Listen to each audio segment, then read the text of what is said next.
Texas Technology Toshiba Studios. Sacktown Sports, 1140. Feeding your passion for local sports in the afternoon. It's the Drive Guys with Kevin Gleason and Kyle Draper on your radio at 1140 a.m. Streaming audio at SacktownSports.com and the Sacktown Sports app. You can also watch the show on YouTube at Sacktown Sports 1140. Here are the Drive Guys with Kevin Gleason and Kyle Draper. And, of course, we're coming to you from the Golden One Center, where tonight, before a nationally televised audience, or a national TV audience, I should say, we'll be celebrating, and the Kings and Warriors will be celebrating the Lunar New Year. It's the year of the snake, Drapes. So look at that. The scoreboard looks beautiful in the traditional Chinese New Year colors of gold and red. It's going to be a special night. And I'm on the call. Exactly. Look at this. You got, I'm looking at the table down there. We got my location. Looks like they're setting up the Warriors location. Then you got the ESPN location across the way. And so plenty of eyeballs will be on this game tonight. Yes. I'm glad for a couple reasons that Mark Jones is on the call for ESPN. One, of course, that means that you're doing the game. He's your guy. NBC Sports California, which is great. And also, he will be kind of a buffer against the tired, incorrect narrative on the Kings and what they're doing nationally. He knows what's going on, so he's done. Okay. Spreading all that something to monitor tonight, just to make sure. Good job of whoa. Right. That's not what actually is going on. So big night here. What do you think of this? Is it a rivalry? Can we even call it a rivalry anymore? Warriors Kings, is it a thing? Yes, it definitely is a thing. I mean, I'm at Lifetime out there in Folsom today, just hanging out, doing some prep work, and sitting with my guy Thaxter, and he's like, I'm gonna see if I can get tickets to this game. And so he texted somebody, and the person responded, dude, don't you know these tickets been spoken for pretty much for all season long, even before the season. And so this is a tough ticket tonight. I had some friends that wanted to come to the game. They're like, Kyle, we're going to buy tickets. I'm like, go for it. Look them up. Oh, man, they're too expensive. And so this is a tough ticket out here tonight. Yeah, gotta have that sauce, fellas. What's that? Not everybody got sauce like you. No. Not like me. I said you got to have that sauce to get these tickets. Yes. Yes. All right. Yeah, we're not talking about myself. I'm already in the building. Let's talk about you. Yeah. Somebody said that on X that they had like a couple tickets, $200 each. They put them, secondary market. Yep. And then with fees and everything, the tickets are like more than $300 each, something like that. So, really? Yeah. So, you got to be. Yeah, you got to have lots of sauce. And not just those little packets of soy. No, you got bottles of sauce, right? You got to carry it. And Jay knows Kirkland sauce. And Jay, as well as I do, there's different tiers to Kings tickets. Like, you got to be pretty close with somebody if they're going to hook you up with the Warriors game tickets. That's or the Lakers for sure. game. Right. Right. Now, if you want Wizards on a Sunday, I got you covered. You know what I mean? But Warriors, you got to get in line here. You know how they do the QB tier list in sports media? Well, this is like tier 1A here. Yeah. I would say this in the Lakers game, clearly the biggest home games in terms of ticket-wise and hard to get tickets. I smell a D list coming, fellas. Both ways. I like that. Yeah. I like that. It kind of cuts both ways too, because my son-in-law's aunt and uncle, they're Clem and Mindy. They're like they're right courtside every game. Oh, they got it like that. They got some sauce. They've been nice enough to share tickets now and then, but last time I saw Clem, he was nice enough to say, "Hey, anytime, if you need tickets, let me know." Well, obviously we have other ways to get them. That's very nice. They have wonderful tickets. Yeah. But the thing is, Trace, my point is, and I haven't asked him for tickets in a long time, but it would be rude, right? If you don't ask for tickets for a long time, then you go, "Hey, the Warriors, right? You said anytime, right? That would be improper." Exactly. And especially if you haven't talked to them in a while or anything. Now, in your case, that's family. Yeah. You could do that, It's borderline, maybe. And the worst, though, that this is the thing that, as the old timers used to say, grinds my gears, if you will. It's when those same fans, Whitey, are only Warriors fans or Lakers fans. It's like, I ain't heard from you all season. Yeah. and you're a Lakers fan trying to get in, and you're a Warriors fan. Right. I can't give my tickets to you. You go out there, wait in line just like everybody else. Try to get them on the secondary market. I can't do it. Yeah. I think I told you the story. My son-in-law he got tickets from his aunt and uncle, a Kings Warriors game, and he was getting ready to go to the game, and he's wearing a Warrior sweatshirt. And my wife said, "You really shouldn't wear that." Really? Yeah, you got to pull that off, right? Kings fans, you got to pull that off. And he did. To his credit, he did. Well, it's like my kids. When the Celtics are in town, yeah, my son's trying to wear Celtics sweatshirt and Kings jersey. And like, Dad, I'm supporting both teams. Nah, bro, we only support one team in this household. Before we go on, though, real quick, I know we got a jam-packed show, a lot to get to. Right, exactly. They pay for sneakers, his cards, all that. I got to apologize to my co-host here. Why? Kevin Whitey Gleason. I made a mistake today. I made a mistake. I'm on the radio down there in the Bay Area, 95.7 The Game. Yeah. Bonte and Shasky. We're talking trash, going back and forth, and they wanted to do a bet on the rest of the games this season. They said, we will bet you $20 worth of tacos that the Kings, they said the Warriors will win 2 out of the next 3 at least, and they wanted us. And I said, well, I can't take part in that bet, league employee. Said, Kevin Whitey Gleason. And then we got to talking, and then I was like, Whitey did work down. I'm like, then Whitey did work down there in San Francisco. And they're like, yeah, he's a turncoat. And I was like Alan Stiles? Yeah, you're speaking of turncoat. So I apologize for grouping you in with Alan Stiles. And, you're not a turncoat. You're living and dying with our squad here. So before word gets back to you, Bonte may hit you up. Sam down there, he says, what's up? May hit you up. Lubman? Sam Lubman. I'm apologizing. Before word gets back to you, that's all right. Please accept my apology. How did it go? Did they ask you any Kings questions, or was it just they barraged you with? No, they did. I thought it was excellent. I thought it was one of my best radio interviews ever, because we're up and they're down. Right. And not only are we up, Whitey, I'm up because I'm an Eagles fan and they're Niners guys. I thought when you were apologizing, I thought that I had to pay for tacos or something. No. Yeah, okay. Well, I mean, if the Kings lose 2 of the next 3, you got to pay.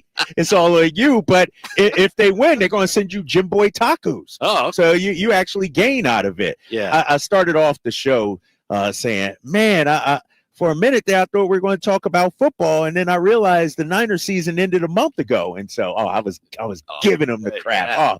I was feeling good about that. You had the advantage, and you pushed it. You had all the leverage. You got to get them while you're up. Yeah, you know what I mean. Yes. You can't be talking smack when you're down, because you look like a fool. When you're up, I'm gonna give it to you. I'm gonna give it to you big time. Yeah, good for you. So the Kings tonight. Depending on the way things shake out, obviously, they could end up in 7th tonight. Ooh. They could also end up in a 3-way tie for 9th if things don't go their way, which might technically end up them being 11th. It's just one game, but that's where we are right now. Why are you looking at that up, man? Why are you bringing that up? What? Because it just underscores how important every game is. Oh, okay. Here we are. Right. We're scoreboard watching. At least I am. It's all, it's still January, and there's still so much volatility. But you better take care of your business tonight with a road trip coming up. I will say, when it comes to Golden State, and I understand they're only a game behind us, but they're like the speed bump. You go over and boom, boom, boom. And once you pass that speed bump, you don't see that speed bump again. That's how I feel the Warriors are. Mm-hmm. They're in my rearview mirror, Whitey. I'm not worried about them. Now, Phoenix may make a move. Minnesota still has some talents. But Golden State, they're this close to tapping out. If something don't get done in the next 2 weeks, it might be white flag time for Golden State. Right. But they could, on the other hand, they could get something done. And in fact, there have been some suggestions that they're looking at the same people the Kings are looking at in terms of, acquisitions. Yeah. I think with them, they had their chance in the offseason and they could still make moves. But they're in a different position than we are. And here's why. I feel we are closer to a championship than they are. I feel whoever we add can be a difference maker and move us up the ranks in the Western. I feel like the Warriors right now have no identity. They're dependent on an aging Steph, And so even if they go out there and get a Cam Johnson, nice solid player, but does that catapult them into the top 6? I think they need a couple of moves, if you will, to truly be considered a top 6 team. I feel like, especially after the change to Doug Christie, if we don't finish top 6, I'd be shocked. The way it's going, if we don't finish top 6, we got the talent, we got the coaching staff, we got the blueprint, we got the manuscript, whatever you want to call it. We know what needs to be done now. And so I'm bullish on this team, even if they don't make the major splash. Whereas the Warriors, they got the injury issues now, Whitey. Well, they're feeling the gravity, the inevitable gravity of when you win as many championships as they did. And, that was 10 years ago they started winning championships. Right. So that catches up to you. And they're in that situation where ownership doesn't want to get rid of Steph. So they're kind of stuck where they are in a lot of ways. Yeah, they really are. And, they're not bad. They're just not very good. They're just not very good. I mean, and Kevin O'Connor, I brought this up yesterday, wrote an article. Is it time to blow it up if you're Golden State? Look what Boston did with Kevin Garnett, Paul Pierce. And those guys. They blew it up. And that helped them get Tatum and Brown and, the foundation for, a championship run. I think because it's Steph Curry, you would never do that. Like, he's the one guy that's going to, I think, retire a Warrior. Yeah. And you also have an owner there. And by the way, I said the Warriors aren't bad. They certainly have been bad lately. They really have been. But you've got an owner who has been on record as saying, and he can still change his philosophy, but he doesn't necessarily believe that you have to tear it down, And he's said, well, why can't you stay good every year? Why do you have to tear it down? Why can't you stay relevant and get better? And it's just, I don't know that it's ever been done. So maybe he'll find out, but I think that's maybe what the owner's thinking is we don't have to tear it down. I think they're probably going to have to tear it down at some point. I think everybody does. Yeah, I think so. And eventually it is going to have to be torn down.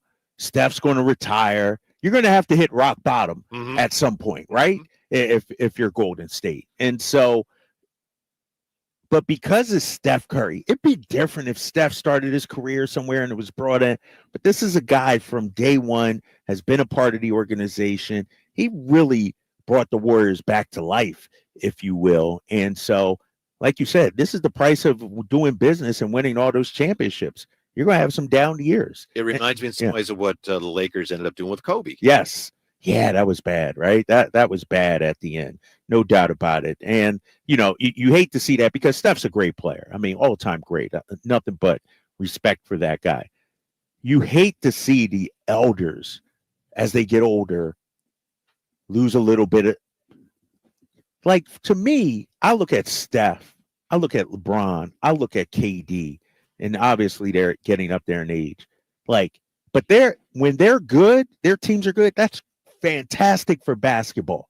Even to this day, at this old age, LeBron 40, when he's playing well and the Lakers are playing well, when the Warriors, like, those rivalries that they had, like, the NBA has always, ever since Bird and Magic, celebrated stars. And those guys still have star power. It's just their teams aren't that good. Yeah, it's rivalry week in the NBA. Yes. So the NBA excited about this game tonight. We're coming right back with some Jimmy Butler news. Maybe not the news that you expected, but we have an update on Jimmy Butler next. Drive Guys from the Golden One, Sacktown Sports. The PGA club fitters at the Hagen Oaks Player Performance Studio know that golf should be fun. They also know that players of all abilities will hit the ball farther and straighter, play better golf, shoot lower scores, and have more fun if they get fitted before they purchase golf clubs. Hagen Oaks delivers the same technology and major brands used to fit PGA and LPGA professionals. See how the game can be even more fun. Hagen Oaks Player Performance Studio fittings are available 7 days a week. Make yours today by calling 916-808-2531. That's 808-2531. Hey, Sacramento Kings fans, join us at Tom's Watch Bar for an exclusive Sacramento Kings watch party on Thursday, January 23rd versus Denver. Complete with 360-degree viewings, surround sound, MCs, giveaways, and prizes. See you there. All guests come to you from the Folsom Lake Honda hotline. Folsom Lake Honda, your one-stop Honda shop. Welcome to Staples. I am so pumped. My business is going to kill it this year. Awesome. How can I help? First, a new computer. With Staples home and office hot deals, you save big on tech. And new posters. Save on custom printing, too. And, a new chair? A chair. Who has time to sit? Maybe all your new clients? Now you're talking. With Staples Home and Office Hot Deals, you'll find huge savings on custom prints, storage, chairs, and tech. And now save up to $175 off your print order. Exclusions apply. Visit staples.com/print for details. Ends 2/1. Flex Premium Athleisure is softness that plays hard. From the couch to the gym to the office and beyond, Flex gives you premium comfort and style that keeps up with anything without costing everything. Whether you're chasing the ball or chasing the kids, life's a workout. Flex with it. Exclusively at Kohl's. Some exclusions apply. See store or Kohl's.com for details.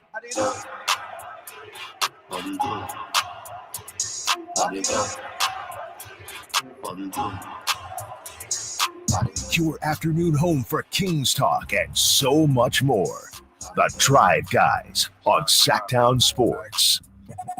From the Golden One Center, get ready, of course, for the Kings and the Warriors. Ryan Williams arches Golden State's in that sleeper hold. The ref has already raised their limp arm twice. The bell's about to ring on their dynasty. Like that Ryan Williams art, but let's face it, the Warrior dynasty, people throw that term around. The Warrior dynasty has been over a long time. Yeah, that run is over. Dynasty? Yeah. I mean, Yeah, they won when in was 2022, which is nice, but Yeah. they hadn't won a couple years before that, and they really haven't done much since. So give them all the credit in the world for what they've done, but that dynasty is old. That's yes. There is no Warrior dynasty right now. Right. Exactly. The Warriors, and I said this on the radio with the guys earlier this morning, they're that old dude in the gym, me, that's how I am, who still thinks I'm the man, still thinks I can go out there and get a triple-double. But then when you actually get out there, your body can't cash with the check your mind is writing. And that's what the Warriors are. They still think, they're this, they're that. I will say this, though, real quick about Warriors. Their fan base is really upset right now. They want something to be done. They want some moves to be made. They want an improved roster. They want Steph Curry's last years to be relevant. But I get the feeling, and we'll see tonight, I get the feeling they're tapping out on the season a little bit. I don't think we'll hear the Warriors fans. The fans. Yeah. I don't think they'll be trying to take over Golden One Center tonight. I get a sneaky feeling that, you know what? They know they're down. They don't want to come witness a beatdown in person. Like that. It's like old school Saints fans when you show up with the paper bags on your head. Yeah. They don't want to do that with their squad. I think they'll be braced for the worst tonight. But if the Kings open the door for them, Wiggins or somebody goes off tonight, I think they're going to have a real good time. I think they're going to snap back into that, that howling jackal fan that we've seen so often. By the way, we mentioned Jimmy Butler. Oh, yeah. What's going on today with Jimmy Butler? Did he get traded yet? Nah, not yet. It's actually worse for Jimmy Butler. According to Shams, who just tweeted this out about 10 minutes ago, the Miami Heat are planning to suspend Jimmy Butler for 2 games. Butler missed the team flight Wednesday and had plans to join the Heat tonight. Now Miami is keeping him home from its 2-game road trip. And this is just bad. Did you hear also winners in this? Right. Did you also hear, Whitey? And I didn't notice that at times Butler stayed in separate hotels from his team. Oh, really? Yeah. Like he didn't even stay in the team hotel when they were on the road. He stayed in a separate hotel, allegedly, reportedly at times. Come on, man. That Heat culture started. Yeah. Sure. Jimmy Butler is that guy who, from outside, he looks good. You let him in the house, eating up all your food, leaving his socks on the floor, not making his bed up the next morning, feet up on the table, cutting his toenails in the living room. The that shoes that he wore last night. Yes, the Phoenix Suns color shoes. Yeah, this dude. It's like you got to get him out of here. And you're hearing the grumblings of a potential 4-team trade, and now you're hearing Zach LaVine, might go to Milwaukee and Brad Beal. Like it's amazing, man. I can't wait till this domino drops because it's going to be massive, the number of players and teams involved. Yes. To me, it's fascinating that for years we've heard about the great Miami Heat culture. We've also heard about the Warriors' great culture, strength in numbers. And both those cultures they've produced amazing things. But right now, both of those cultures are starting to unravel a little bit for totally different reasons. Wouldn't you say? The Warriors are they're not, when you don't win, it's like, what? Maybe your culture is great. It doesn't matter. Right. There is no strength in numbers. They're bailing water. And the Heat is the negative energy swirling around that whole thing. I can't imagine what it's like right now for the players on that team. They don't know who's coming and who's going. It reminds me of where the Kings were before they got things settled in the new year. Yeah. And we've heard, clips of Bam and Hero and some of those guys talking about how getting on the road during Jimmy Butler's suspension was great for the team, get away from all that drama.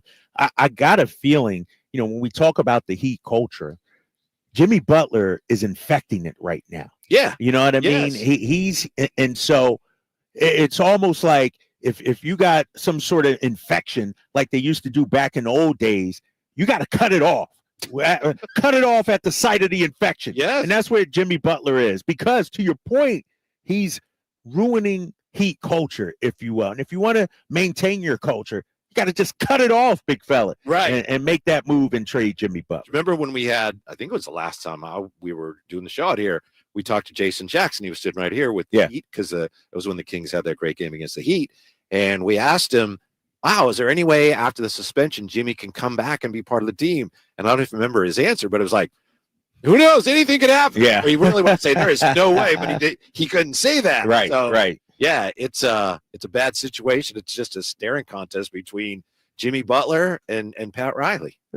One of the things that bothers me about this, and 99% of the time I'm pro player. You're a free agent, you go wherever the hell you want. I get it. But the way Jimmy Butler is, Phoenix or else, like Phoenix or bust, wearing the Suns, I'd send his butt to Siberia.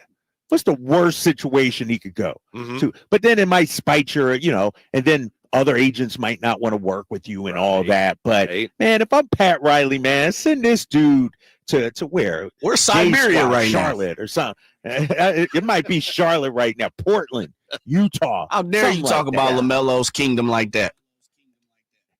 Dude, come on, man. Come on, bro. It's Washington. Washington, Siberia. Oh, yeah. All right. Washington, Siberia. But at least D.C., they got a little action going on there. Yeah. Jay, did you see that LaMelo had to admit that LiAngelo is more famous than him right now? Yeah, I did. It was interesting. Yeah. Dude, don't get me started on LiAngelo. Don't get me started. Here we are. You got hate for LiAngelo in your blood. Listen, that dude, if that dude's name was John Smith, we wouldn't even know about this song. It's a banger. No, it's not. That song is awful. Am I the only one that thinks it's awful? Am I the only one that thinks he's biting Manny Fresh in the big timer style, Jay? Come on, man. I think most people are saying like he's giving ode to them. Most people are saying it reminds them of that, that Cash Money run. From there, Jay. He ain't from New Orleans. He ain't from there. Right. I don't know. I'm not jumping on with this one. I'm not. And trust me, you ain't going to hear me reciting no lyrics on the broadcast tonight. I'm not vibing with that. I'm not vibing. What about the second song? That's just me. I'm not into it, big fella. I'm still playing Run DMC and Public Enemy. What you talking about, Jay? I'm playing the old school stuff right now. I'm dialed in. I'm playing KRS-One. It's like detoxifying my ears from listening to LiAngelo. I got to listen to some real hip hop. That's what I'm listening to right now. You got to get with the time. Right? You got to be like Whitey and get with the time. Yeah, my son played that for me the other day, and it reminded me of that time my dad threw my EPMD cassette tape out the car on the freeway. It was that bad. If that was a cassette tape, I would have yanked it out and threw it. It's terrible. I can't get into it. Real quick note here in regards to the trade deadline coming up. All right, sorry. That's no. That got me fired up. Yeah, that's good stuff. I know, Jay, you were excited about Daniel Gafford when we saw that he might be available. Well, it looks like, and this is if you read the fine print, the Mavs are willing to trade him, but they're looking for a perimeter defender for him. So I don't see a fit there with the Kings. So I mean, would you trade Keon Ellis for Daniel Gafford? If that's what Dallas is counting on getting as a perimeter defender, there's no way the Kings have one to give them in exchange for Gaffer. No. And like you said, the injury to Lively makes it less likely he's traded. He would have been perfect for us too. Perfect. I'm a huge because he's all energy, all heart, and all effort. Mm-hmm. And we need to add as many of those kind of players as possible. When we come back, we'll take a look at why the Kings definitely appear to prefer Cam over John Collins, even though it seems like most Kings fans prefer John Collins. What's that about? We're back with that here from the Gold One Center. It's Drive Guys on Sacktown Sports. Right now at Wendy's, get 2 of these fave items for just $7. The spicier classic chicken sandwich, Dave's single, or 10-piece nugs. It's an incredible deal, but an insanely difficult choice. Do you go double cheeky sando, both spicy and classic, 1 beefy and 1 chicky? Or maybe you go all in on one and go Nug Max. 2 faves for just $7? Gotta be Wendy's. At participating Wendy's for limited time only. Select a request 2 for $7 deal to redeem. Not valid in a combo or with saucy nugs. Single item at regular price. Prices may be higher in Alaska and Hawaii. Oh, could this vintage store be any cuter? Right? And the best part? They accept Discover. Accept Discover? In a little place like this? I don't think so, Jennifer. Oh, yeah, huh? Discover's accepted where I like to shop. Come on, baby, get with the times. Right. So we shouldn't get the parachute pants? These are making a comeback. I think. Discover is accepted at 99% of places that take credit cards nationwide. Based on the February 2024 Nielsen report. Hey, Sacramento Kings fans, join us at Tom's Watch Bar for an exclusive Sacramento Kings watch party on Thursday, January 23rd versus Denver. Complete with 360-degree viewings, surround sound, MCs, giveaways, and prizes. See you there. The PGA club fitters at the Hagen Oaks Player Performance Studio know that golf should be fun. They also know that players of all abilities will hit the ball farther and straighter, play better golf, shoot lower scores, and have more fun if they get fitted before they purchase golf clubs. Hagen Oaks delivers the same technology and major brands used to fit PGA and LPGA professionals. See how the game can be even more fun. Hagen Oaks Player Performance Studio fittings are available 7 days a week. Make yours today by calling 916-808-2531. That's 808-2531. You can finally follow through with that resolution to get into that Jeep, Ram, Dodge, or Chrysler you've always wanted at Sacramento Dodge Chrysler Jeep Ram. It's the place where a handshake still means something, getting you the best deals in town with the best customer experience. See for yourself. They're centrally located right next to Hagen Oaks Golf Course. Shop Big O Tires now through January 26th and get $80 to $100 instant savings on 4 select in-stock Cooper, Nexen, Nitto, or Sumitomo brand tires. Installation purchase required. Disposal fees extra. Not valid with other offers. See your locally owned Big O Tires dealer for details. Finally, an easy way to find home improvement contractors. Just visit subcontractorsunited.com and simplify your search for home services professionals. From cabinets to windows, roofing to plumbing, Subcontractors United is an easy, simple way to find and hire a home improvement contractor. And you never have to give up personal information. So no harassing phone calls like you get from those other websites. SubcontractorsUnited.com is sponsored by D&D Cabinets and Savage Design. Serious accident. You deserve the law offices of Jeremy Winter. 877-637-3237. Jeremy lost his mother in a car accident and knows firsthand the pain caused by tragedy. That is why he became an attorney to fight for others who are going through a tragedy. If you've been seriously injured in an accident, you deserve more. You deserve better. You deserve Jeremy Winter. 877-637-3237. Play and win to take your loyalty to new heights at Sky River Casino. Join Sky River Rewards today for a chance to receive up to $2,500 in free play. Plus, you'll be in the know about upcoming special events and offers. Just minutes from Sacramento, right off Highway 99 in Elk Grove. Join in the fun with rewards that add up and up. Sky's the limit at Sky River Casino. Visit us to see how. Must be 21 or over. Gambling problem? Call 1-800-GAMBLER. Happy New Grill. Whitey here reminding you that not all grills are created equal. Give your family a real treat as we did on Christmas Eve. Bring out all the flavors of the new year with the amazing Napoleon Prestige line of outdoor cookers. Napoleon grills have features other grills can't match. They're built different, built better, built to last. Complete with a lifetime warranty and premium steel that boasts absolute quality. Whitey and Napoleon Grills wish you Happy New Year. Visit Green Acres Nursery today for your best selection of Napoleon grills and accessories. The new year is here. Time for a new car. Coach Christie here urging you to upgrade to a new Kia right now. You might even end up with a lower payment. Go see my friends at Folsom Lake Kia.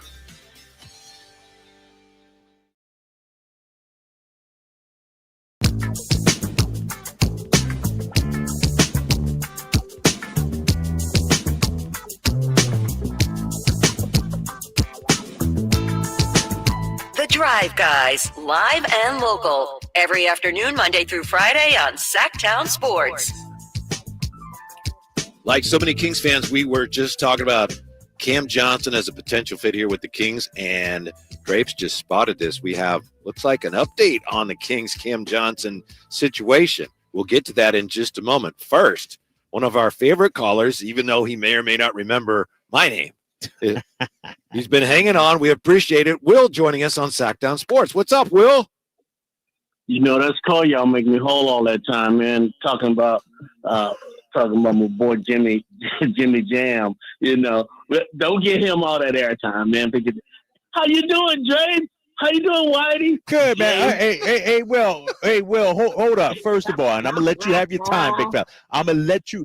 Don't come on our show saying y'all got me holding on. When the last time you called in, Will? I missed you, big fella. You should have been calling in on the regular. No, it's been a while. When things going good, I'm cool. You know, I don't call in. I'm not like that. You know, a couple of weeks ago, you had people calling in saying we got to bring DeRozan off the bench. You know, people get so insane. You don't want to call because you said, "What these people talking about, man?" They won 10 out of 11. And before that, they were saying bring DeRozan off the bench. For who? For who? Who gonna play DeRozan? Where that 20 points coming from, man? It's just insane. But this is what I want to talk about. And I know y'all some smart guys. Just chime in, Whitey and Jay. We already talked. This is what I want to know. How did Jalen Wells? I mean, how in the hell did Jalen Wells out of Folsom High and Washington State get away from us? Think about it. Think about it. He started for Memphis. The boy's 6'8". He athletic as hell. You know, that's what we always hurting at. On the wings. And me and Drake talked about this 2 years ago.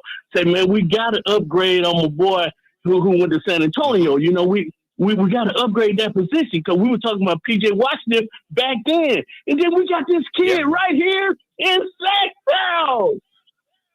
And nobody noticed this kid, man. And then Khalil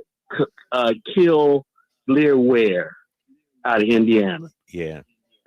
7 foot, athletic dog.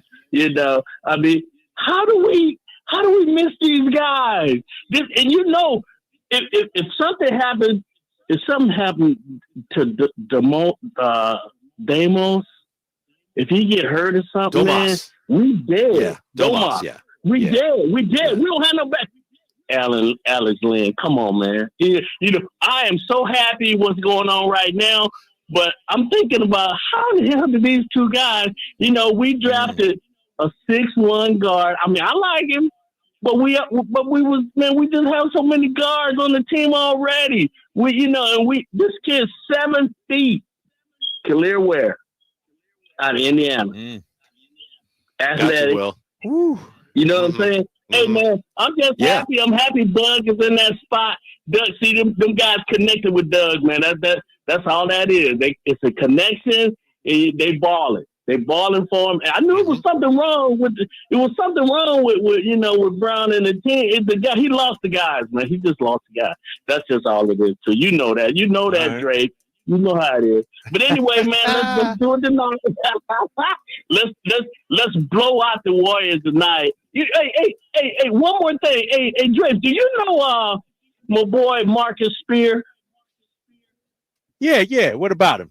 He's been on the show. Marcus, you know, I thought he was up here in Northern Cal when he was, you know, commentating games every day.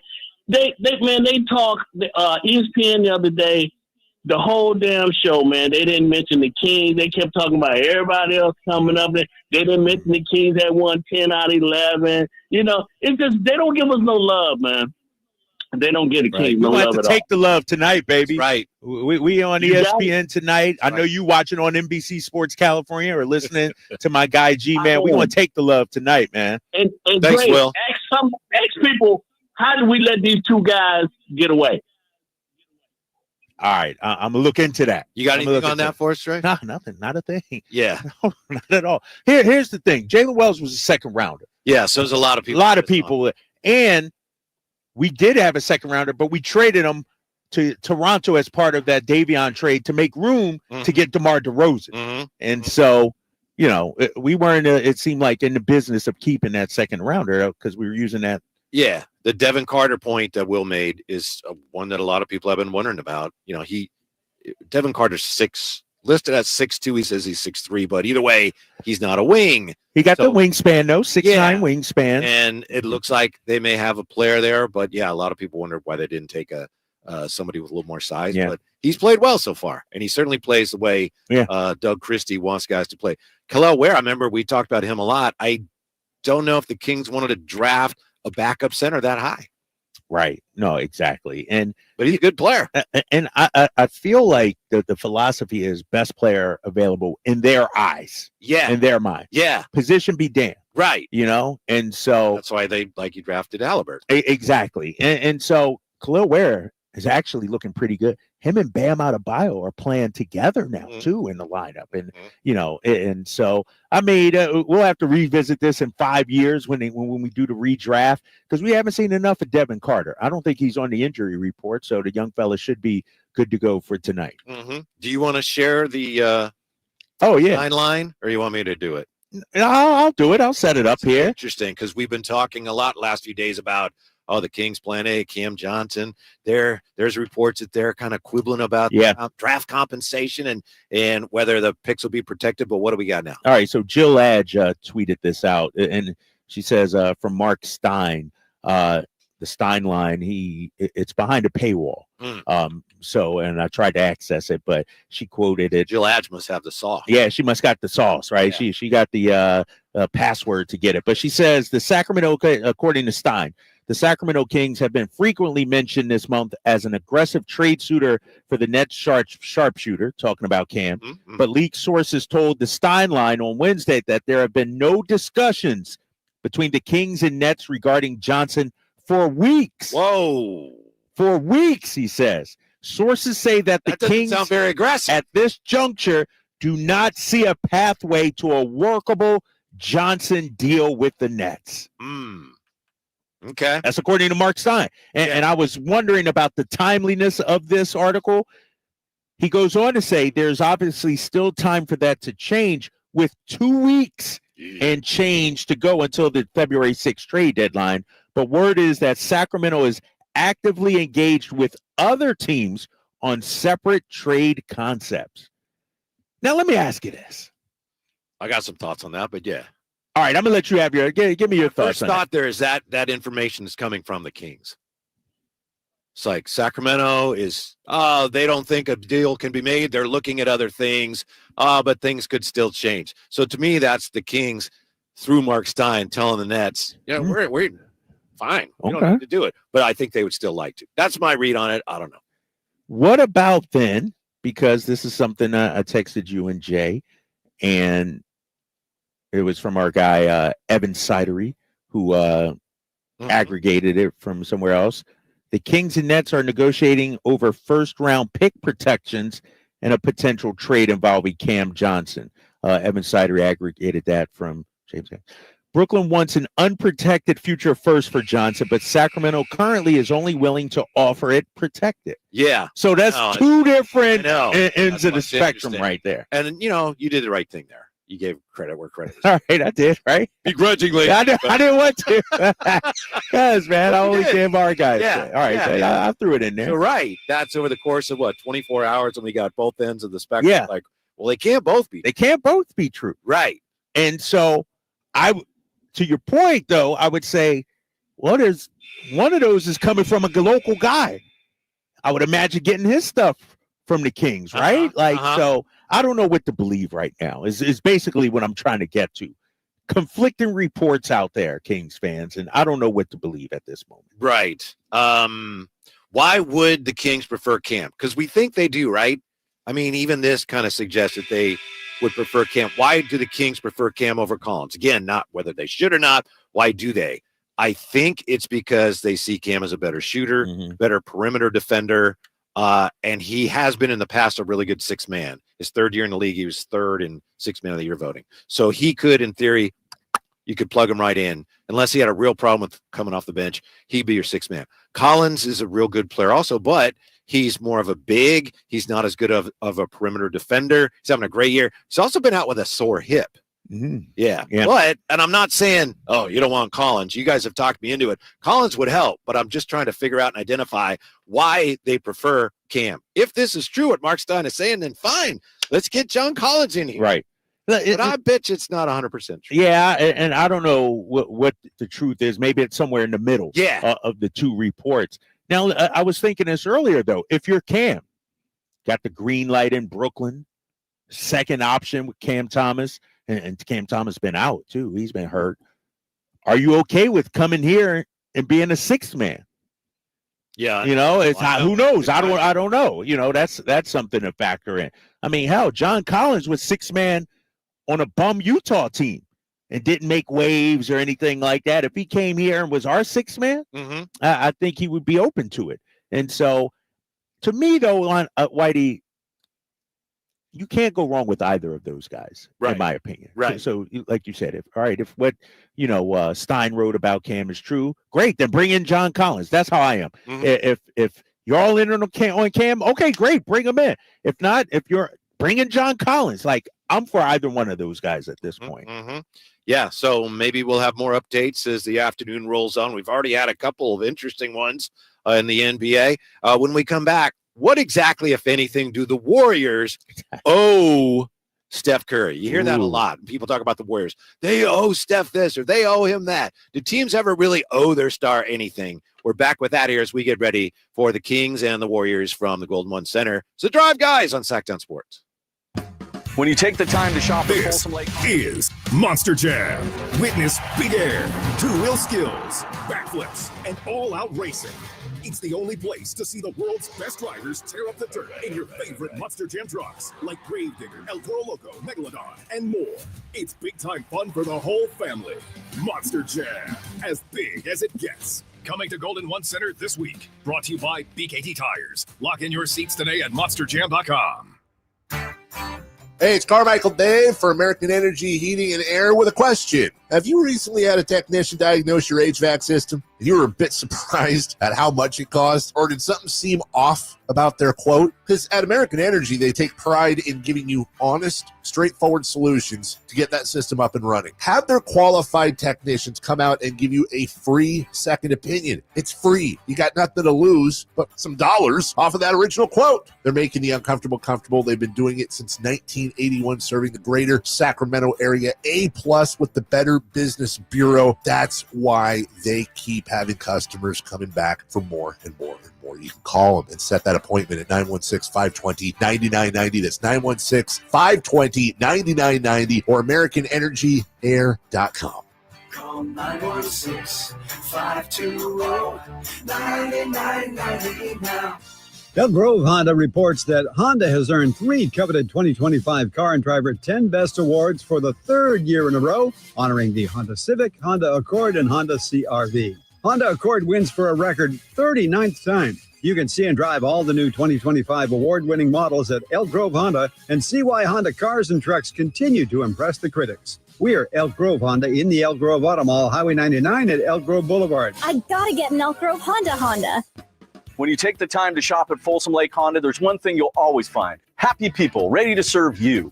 As a family-owned and operated dealership since 2009, customer service is our #1 priority. Our customers love doing business with us, and you will too. Get an instant cash offer for your trade at FolsomLakeHonda.com. We'll buy your car whether you buy from us or not. Folsom Lake Honda is your one-stop Honda shop. Folsom Lake Honda, yeah, your one-stop Honda shop.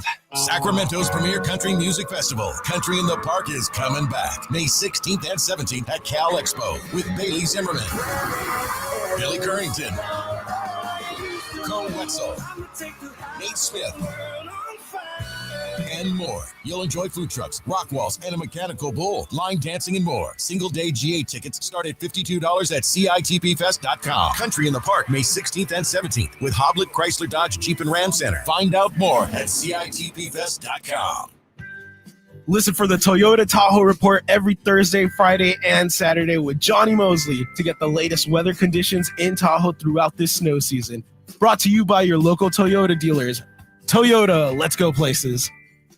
What's up? We're talking to Chad Hoblit of Hoblit Dodge, Chrysler, Jeep, Ram, and Woodland. Chad, what's going on for the Start Something New sales event? It's a new year, and we have big savings on the new 2025 Ram 1500 Bighorn Crew Cabs with up to $16,000 off MSRP, which means you can get one of America's favorite trucks starting as low as $38,655. Wow, starting the year off with some big savings already. Not only do we have great deals on new Ram trucks, the Hoblit family of dealers is growing with the huge selection of used cars at the Hoblit Certified Pre-Owned Supercenter, with over 200 used vehicles available and 40 under $20,000. Search, select, and save through their whole inventory at HoblitDodge.com. Unbeatable prices, unbeatable selection. Nobody beats Hoblit, period. 16,000 total net savings on select new 2025 Ram 1500 after 10,500 rebates, 5,500 dealer discount. Rebates include 1,500 SFS bonus cash. Must finance with Stellantis. 500 on the job upfit. Must provide upfit talk. And 2,000 Ford Conquest cash. Must own or lease Ford vehicle. Not everyone will qualify for all rebates. 5 with this net savings. See dealer for details. 38,665 sample VIN 616-182.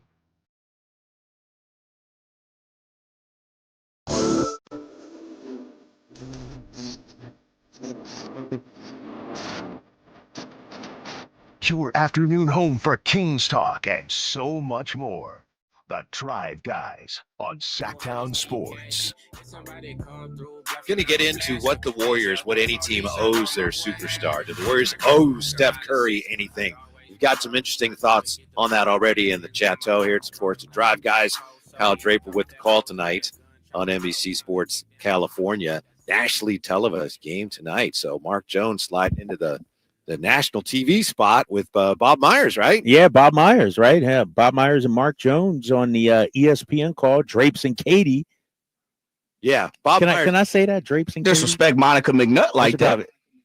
Oh, my bad, dog. You cold-blooded, y'all cold-blooded over there. You coming off the top rope on Monica McNutt. Well, I'm just saying you got to, well, first of all, we should be doing that because you should look around society at this point. We better make sure we do that. Second part of that is we got to, if Drapes was on the national call and I heard somebody leave you out, I'd jump out, macho man them too.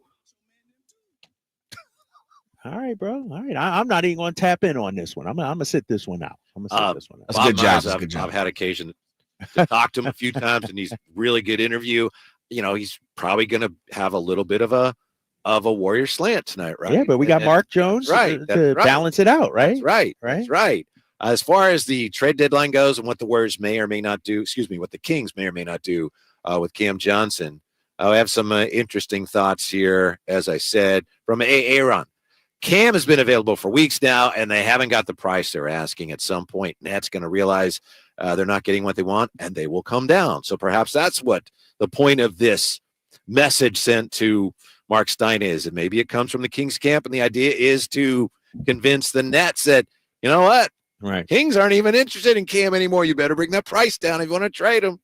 But the problem, and here's the deal, Whitey. In theory, that sounds fantastic. That sounds great. But Cam is the prize coveted trade target. I know. So we've heard. Like, OKC, if they want to pick up the phone right now and get it done. Apparently, Cleveland could get it done. Yeah. Like all these teams could get it done. And so I don't think the Kings are in a position to wait out the Nets for the price to come down. Because, and we talked about it yesterday, Nets could say, all right, we'll just hold on to him. Mm-hmm. They don't have to trade him. Sure, they want more cracks at lottery picks and everything like that. And I got to look at their picks this upcoming draft. I know they have several. Like, they don't have to do it.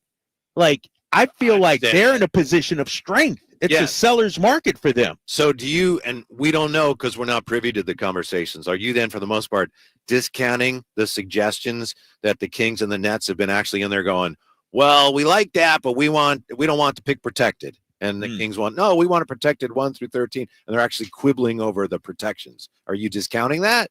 Because to me, if that's true, talks have made progress. I think you can have multiple talks going on. Mm-hmm. You know what I mean? It doesn't just have to be Nets and Kings talking. It could be Nets and Thunder talking. It could be Nets and this team talking, Sure. Nets and that team talking. Sure. And so I think it's they're multiple. And so if I'm Brooklyn, I'm waiting it out too for a team's best offer. And it's almost like, you know, you own a house that I really don't want to move out, but if you make me a Godfather great offer, okay, I get. If you don't, all right, I just hang on till the market resets. I'm looking at Brooklyn's draft picks here. They got the Knicks this upcoming year, first rounder. They have their own first rounder. They have a Milwaukee Bucks first rounder. So that's 3 right there. And then they have another one from OKC, Houston, or Phoenix. So they potentially have 4 first rounders this year. And so my theory yesterday was, well, maybe they want to get something done to have another pick in this year's draft. Well, when you already got 3 or 4, it's like, do you need another one? You know? And so I think, like, what was interesting to me was the Schroeder deal. And we'll see him out here tonight. They didn't get much back for Schroeder at all. A couple second-round picks. Like, why were they – like, I thought they sold low on Schroeder. Why did they do that so quickly? And I understand they went in too many games and things like that. Mm-hmm. That's part of it. But it seems like they're taking the opposite tact when it comes to Cam. Like, they're not selling low on him at all. Right. Well, I think that there's just a lot more demand for Cam. Mm-hmm. You know? They didn't get that much back for Dorian Finney-Smith either, did they? No, second rounders, Yeah. right? And D'Angelo Russell. Yeah. So, yeah. What do you think of the notion here? I don't know if they talked about this today when you were on the game in the Bay Area, but for a lot of Warrior fans, the narrative is, the Warriors can't afford to fall apart like this. They owe it to Steph for all he's done for the franchise. They owe it to him to put a competitive team around him. And we've seen that, you know, over the years with different teams. Somebody in the chat says, paying players for past performance, that's crazy. Sincerely, the San Francisco Giants. Does a franchise owe their star players anything in the twilight of their career? No, they don't. I agree. No, they don't. But it's a lose-lose for the franchise. Unless, you know, the way Boston did it, trading Pierce and Garnett and everything, like, fans were pissed off about that. I go back to the Chicago Bulls, letting Michael Jordan walk and everything like that. You know, Jerry Krause was like, nah, we were done. This dynasty, this run was done. And so I think Joe Lacob and Dunleavy Jr., they owe it to the fans to put the best product on the court, to compete for championships. The fans, I obviously have an emotional attachment to Steph Curry, and I get it. I get that. But if Denver is offering up Jokic for Steph, I'm doing that in a second. You know what I mean? Like, you got to almost take the emotion out of it if you're Golden State. And that's what Boston did by trading Pierce and Garnett and those guys. That's where I think the Warriors, you know, if we're talking about competing for a championship building, but I don't think they will, man. I think they do feel loyal to Steph Curry. I think they feel loyal to him, and I also think they have the sense that even though right now they're flagging and they're looking for the answers to questions so that they can stay relevant, having Steph Curry is still, it's a better product in the eyes of ownership than if they tore it all down and started over, and then maybe you're on a path where you're going to get back to relevance sooner, championship contention sooner to gamble. But fans in the Bay Area would just give up. If you were like for 3 years, you were, you know, tanking or just tore it down. Right. Bay Area fans would just like, they just would not be interested anymore. And here's the thing. Out, a lot of them. Steph Curry is still a draw, Whitey. Exactly. He's still a moneymaker. Yeah. For Joe Lacob in that franchise. And so, you know, from that respect, if you tear it down, let's say you got rid of Steph, you talking about jersey sales, you talking about season tickets, you talking about all that. All that goes away. If he goes, the whole brand that you've built suffers. So from a business point, it doesn't make sense. Right. I think to that blow it up more than anything. Yeah. So they're stuck in a tough spot. I think they are. Right. Ride this out. Ride out the Steph Curry years. Eventually he's going to go, and then try to get that next big name out there. What do you think happened to them where they got off to that great start, 12-3? Yeah. Were they lucky early on? Did the injuries catch up to them? Did they miscalculate about this roster? Were they never as good as they looked early in the year? Can we say all of the above on that? Like, it's a little bit of everything. Like, guys were playing above their heads. Buddy Hield was looking phenomenal. I know. Right? To start the season. And then obviously he's cratered and come back down, crashing to earth. Remember, Steve was playing like 12-man rotation and everything and bragging about it and talking about it. And now the injuries, the Melton injury, I think, hurt them a lot. I think it's all of the above, man. And Steph's not even 100%. He comes into tonight banged up. So I think the injuries are a huge part of it. Here we go from Div in the chat. So if we somehow get Cam and or Jonas before the deadline, I think we can make a run. I don't get the fascination with Jonas. I like Jonas Valanciunas, but right, I don't understand it. It really helps this team that much. Yeah, people are in love with that guy. Yeah, and nothing against him. He's a solid player. I just don't like the fit for us. I'm with you on that 100%. What does De'Aaron Fox need to do, and what else needs to happen for him to have a chance at making all league? That's what we're diving into when we come back to the Golden One Center as we celebrate the Lunar New Year with the Kings and the Warriors from the Golden One on Sacktown Sports. Tonight, Kings and Warriors game night with Scott Marsh and the high flyer Henry Turner starts at 5:30. Tip off at 7. Your exclusive home for the Sacramento Kings. Sacktown Sports 1140. At Fisher Investments, we may seem like other money managers, but we're different. Are you really that different than the rest of us? We are. As a fiduciary, we always focus on what's best for our clients. What services do you offer besides investing? We have a team of specialists in financial planning, estate planning, and more. Your clients rely on you for all that? Yes, we ensure clients receive unparalleled service at every step of the relationship. Okay, but you still sell commission-based products, right? No, because we believe that's a conflict of interest. We prioritize service over sales goals. So then how do your fees work? We have a simple and transparent fee that's a percentage of our clients' portfolios. So we do better when our clients do better. Wow, we're more different than I thought. At Fisher Investments, we're clearly different. Learn more at fisherinvestments.com. Investing in securities involves the risk of loss. Someone had a birthday. Yep, 50. Can't believe it. 50 years of wisdom. Great segue. We have health news, a CDC update. Pneumococcal vaccination is now recommended for adults 50 or older. Says here, we're over 6 times more likely to be hospitalized with pneumococcal pneumonia than adults under 50. I don't love those odds. Same. Look what I found. Pfizer's Prevnar 20 is proven to help protect adults against pneumococcal pneumonia and invasive pneumococcal disease in just 1 dose, and millions have already gotten it. Continued approval may depend on a supportive study. Don't get Prevnar 20 if you have a severe allergy to its ingredients. A weakened immune system may lower your response. Common side effects include injection site pain and swelling, fatigue, headache, muscle, and joint pain. For full prescribing information, please call 1-855-213-2138. Visit Prevnar20.com or talk to your doctor or pharmacist. I'm on Prevnar20.com now, scheduling my appointment. Good idea. And happy 50th.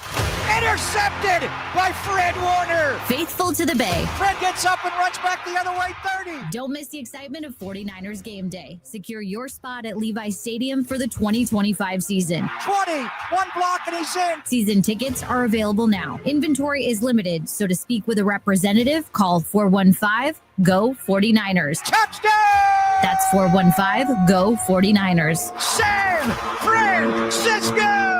My good friends over at Jiffy Lube have an amazing New Year oil change special going on right now for the month of January. Get a full synthetic oil change starting at just $76.99 with a $33 off coupon online. That's right, starting at just $76.99 for a full synthetic motor oil change with a $33 off online coupon from JiffyLube.com today. Offer valid for up to 5 quarts of premium motor oil, specialty vehicles, and diesel extra. Happy New Year from Jiffy Lube. How about you try something new this year? A resolution to enjoy what you drive. And the only way to guarantee that is at Sacramento Dodge Chrysler Jeep Ram. And it's not not just because they're centrally located right across from Hagen Oaks Golf Course or their huge selection of new and pre-owned vehicles. It's because their general manager, Chuck Dean, and this team, they really take the time to get to know you and your goals. To them, it's not just about a car sale. It's about building generational relationships with someone you can trust. That's why people come from all over, Folsom, Elk Grove, Woodland, Roseville, because Sacramento Dodge Chrysler Jeep Ram, it's where a handshake still means something. KHTK-HD1 Sacramento, KYMX HD3 Sacramento. Your flagship station for the Beam Team. From the Power Business Technology Toshiba Studios. This is Sacktown Sports 1140.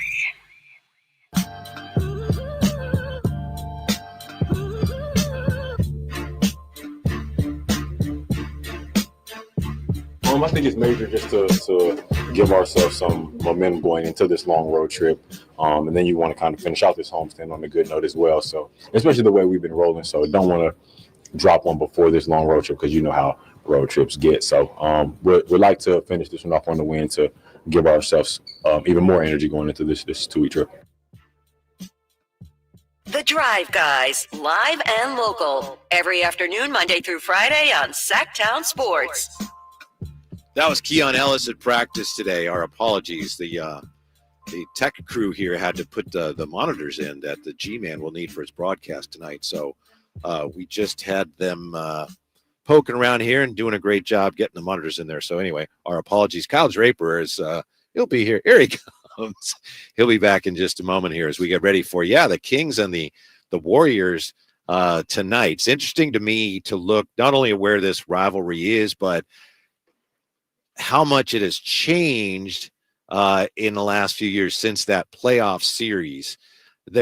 When Mike Brown was dismissed, to me, there was a key element of this rivalry that was eliminated from the equation, Drapes. I'm just talking about how, we look at what the rivalry is here between these two teams. Since that playoff series in the, Beam Team 1 year, the rivalry has changed a lot. And a big part of it is Mike Brown's not part of it anymore.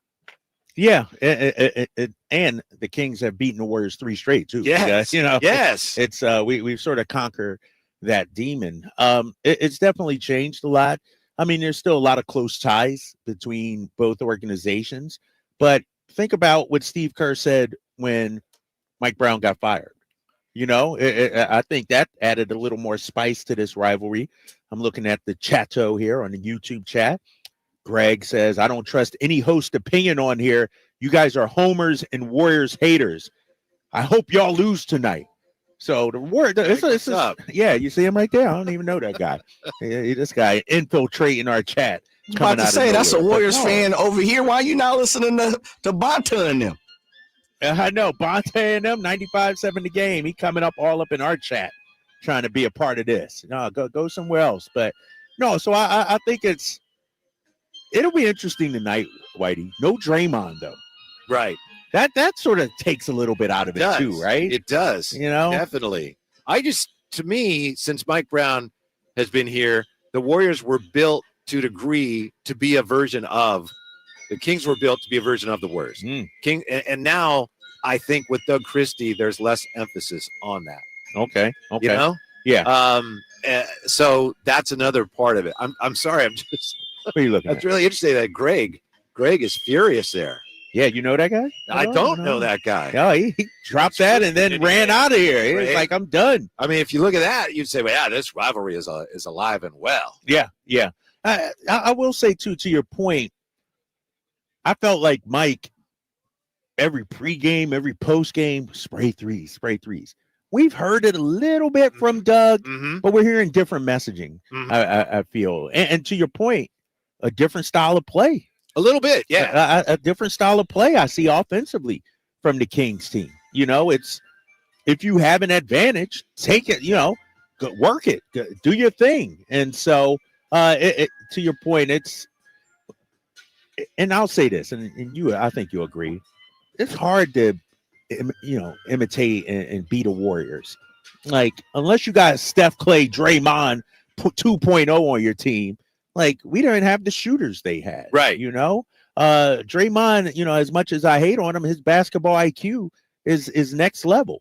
I mean, it took them years to build up what they had going on. Yeah. That trust and everything. Well, I'll give you another example of how the Kings were built by the Warriors blueprint to a degree. The whole thing at Domas bringing the ball up. I mean, yeah, we've read the stories. Mike Brown in his job interview, it's like, yeah, I want to do this with the center, kind of like what the Warriors did with Draymond. Right. You know? Right. That was based on the success. And you can't blame him because Mike Brown obviously had a ton of success with the Warriors. But now with Doug Christie, I think the Kings are kind of establishing a separate identity a little bit, while some of those elements remain absolutely crucial to their success. Yeah. Do you think the Warriors style has expired? Like, obviously copycat league, everybody want to try to be. Is that still the way to win the championship? Or now is it, 5 guys who can score? Everybody handles the ball. You don't have one point forward / point center, if you will. I don't think it's the Warrior way. To me, it's not the Warrior way that is holding them back so much as it's just the fact that, some of their best players got older and, Clay's not even there anymore. And he's not Clay anymore, right? Whether it's here or in Dallas. So I think it was that more than the way they play. But, inevitably, I think they're going to come to that existential question of, okay, this is the way we've always won. We don't have the same players. Now is Steve Kerr still the guy? I think he is for now. But if this continues, the last few years, this is about where they've been at this point of the season, right? So this is what they are right now. Right. So I know they've got a stretch here. They have a lot of home games. That's going to go a long ways, towards determining whether, all right, this thing is there still a way for them to trend upwards, or is it really flattening out or sliding backwards for them? And you bring that up, and I wonder, and I'm going to watch for it tonight. Has Steve Kerr adapted to his personnel, their style of play and everything? And it's hard to tell with tonight because they got so many injuries. So many guys are out. But I forget who we had on the show a few weeks ago, and they were talking about, Greg Popovich. And shout out to Greg Popovich, recovering from a stroke. Shout out to him. His longevity is because he's been able to adapt his style a little bit, in terms of X's and O's. I forget who we had on. I was talking to about that. But, you go from the David Robinson, Tim Duncan era to the Kawhi era, so many different changes. And I wonder if you have Steph Curry, are you playing the same way you've always played, or can you adapt and change and make some tweaks to the offense? I'm going to watch for that tonight, especially with no Draymond. I can't imagine you can run the same stuff. Who's taking Draymond's place? Yeah, you don't take Draymond's place. I know Steve Kerr was just saying over the weekend, we have to shoot a lot of threes. It's not a matter of, philosophy. It's with our roster, with the players we have. We don't get to the foul line. We don't get to the basket. We have to shoot a lot of threes. With the Warriors, not to get all bogged down in the Warriors' recent history, but they had their chance to reset things. The whole 2 timeline narrative might have been a little overblown, but that was their chance there when they had Kevin Durant left, and they ended up with they had that gap year. They had the 2nd pick, and then through trading D'Angelo Russell, they ended up with Wiggins and the 7th pick, and they ended up with Wiseman, and it just didn't work out. And then Kuminga, who's pretty good, but even now, a couple of years later, it's like, well, we're not sure how good he is. He's going to be a restricted free agent. Right. That was their chance. And it's not easy. I'm not saying they blew it, because it's really hard to do, but they had that opportunity and they did not make the most of it. Yeah. And they blew that, like you said, you get Kuminga, Wiseman, and Moody lottery picks. And up until this point, Kuminga's a solid player, but they haven't turned out to be what you expected and hoped they would be. Right. And that's, think about it too, Whitey. They had Jordan Poole. And I know Poole is, a lot of people make fun of him or anything like that, but he was a key part, to their run, and then, flamed out a little bit in the finals and everything like that. But, I just look at, in theory, what they were trying to do made sense. The 2 timelines, you got young players that can take over, or it just didn't work. And I wonder, and this is, I don't want to question the organization, but is the player development off a little bit? It's like, who's the last young player to be really impactful for Golden State. Kuminga, but that's Jordan Poole. You have to give Jordan Poole. Give him some credit for that. Work out. Kevon Looney. To me, it wasn't the player development. I could be wrong, but to me, it was a matter of the guys they picked just weren't as good as they thought they were going to be. You know who their power forward is right now? Moses Moody. Yeah, I saw that. They got Moses Moody. But why? I'm looking at these guys had talent. I'm talking about the young guys. We're talking about Kuminga, Wiseman, Moody. Moses Moody is a better player than he's showing for Golden State. I don't know what the hell's going on. Like, he's getting the Keon Ellis under Mike Brown treatment with Steve Kerr. I just don't get it. Mm-hmm. And so I think the problem is they wanted these two timelines, but they were holding on to timeline number one too long. And that's where they're at. That could be. Like I said, I think I'm in the minority. To me, the guys that they wanted to take over and become the future. All right, you guys bide your time, and then it's going to be all yours. I just don't think they were good enough. Maybe the organization could have done more to develop them. But I think Wiseman's a good example. Poor Wiseman, I just don't think.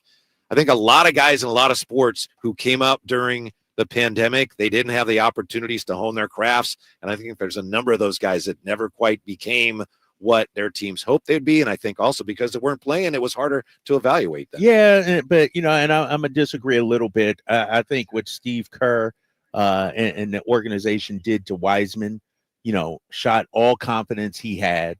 It affected him, psychologically in terms of he didn't know he didn't. It's almost like he forgot how to play. And so when you draft a big, especially, you got to nurture him. You got to develop. And I understand you're trying to win championships. You don't have time for that.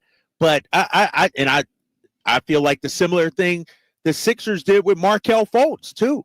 And he goes to a different organization. Wiseman gets drafted by Popovich, let's say, out there. Think about it like this, Whitey. Our boy Neemias Queta. We didn't develop him here in Sac. He goes to Boston, wins a ring, and is playing minutes. Mm-hmm. To me, your organization and developing young players is so critical, and I just haven't seen it from Golden State. I'm sorry. You could say Jordan Poole, but that's a shooter. Jordan Poole's game is go out there and light it up. Moody, Kuminga, Wiseman. These guys needed some nurturing, some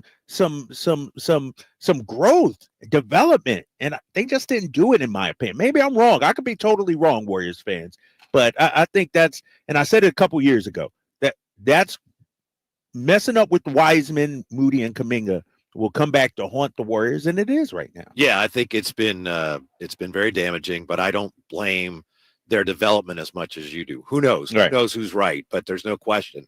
There was the opportunity for them. They missed on that, and now here they are trying to figure out what to do next. What happens next with De'Aaron Fox? Does he still have a chance here at a max contract? What has to happen between now and the end of the year for him to qualify, make All-League, and qualify for a max contract? And what would that mean for the franchise one way or the other? We're into that next year from the Gold One Center with the Drive Guys on Sacktown Sports. Tonight, Kings and Warriors game night with Scott Marsh and the high flyer Henry Turner starts at 5:30. Tip off at 7. Your exclusive home for the Sacramento Kings. Sacktown Sports 1140. Don't miss the excitement of 49ers Game Day by securing your 2025 season tickets now. Inventory is limited, so speak with a representative. Dial 415-GO-NINERS and reserve your seats. That's 415-GO-NINERS. Elk Grove Honda reports that Honda has earned 3 coveted 2025 Car and Driver 10 Best Awards for the 3rd year in a row, honoring the Honda Civic, Honda Accord, and Honda CR-V. Honda Accord wins for a record 39th time. You can see and drive all the new 2025 award-winning models at Elk Grove Honda and see why Honda cars and trucks continue to impress the critics. We are Elk Grove Honda in the Elk Grove Auto Mall, Highway 99 at Elk Grove Boulevard. I gotta get an Elk Grove Honda.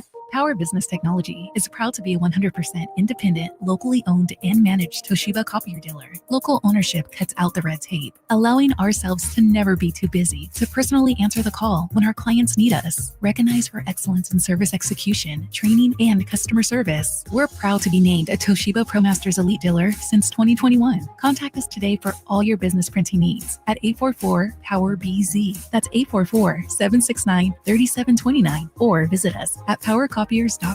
Hey, Sacramento Kings fans, join us at Tom's Watch Bar for an exclusive Sacramento Kings watch party on Thursday, January 23rd versus Denver, complete with 360-degree viewings, surround sound, MCs, giveaways, and prizes. See you there. Happy New Grill. Whitey here reminding you that not all grills are created equal. Give your family a real treat as we did on Christmas Eve. Bring out all the flavors of the new year with the amazing Napoleon Prestige line of outdoor cookers. Napoleon grills have features other grills can't match. They're built different, built better, built to last. Complete with a lifetime warranty and premium steel that boasts absolute quality. Whitey and Napoleon Grills wish you Happy New Year. Visit Green Acres Nursery today for your best selection of Napoleon grills and accessories.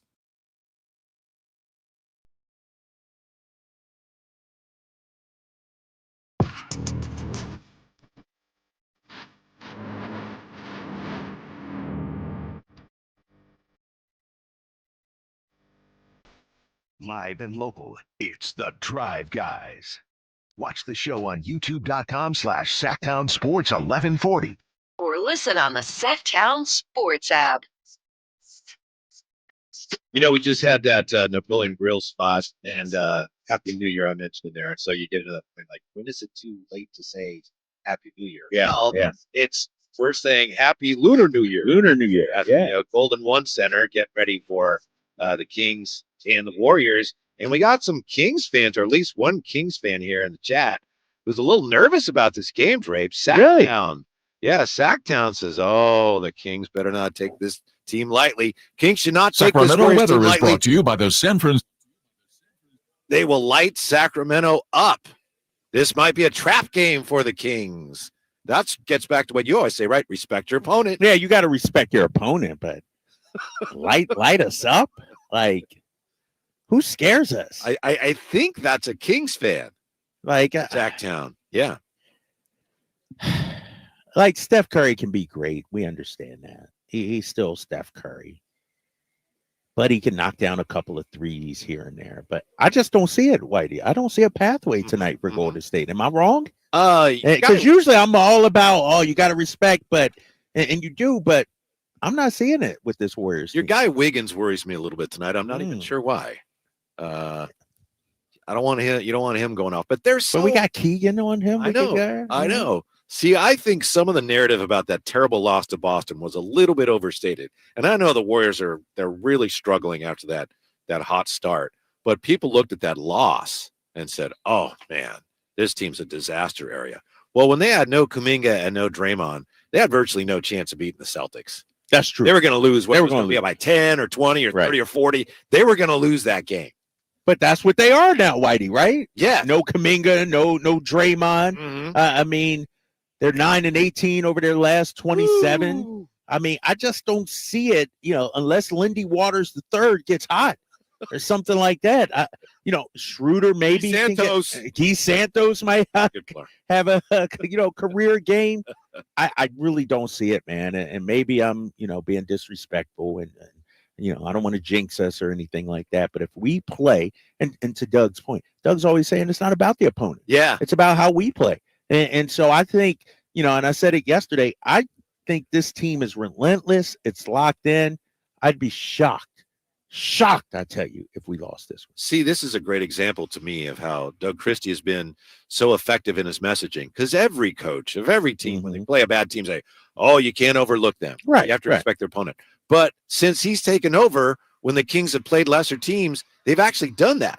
I mean, the game against Washington is a great example. Whereas the Kings were notorious last season for playing to the level of their opponents. Right. And here's the thing, too. They had a couple days off. Tired legs won't be an issue or anything like that. I just think, especially, too, I don't know if your rival can be a trap game, can it?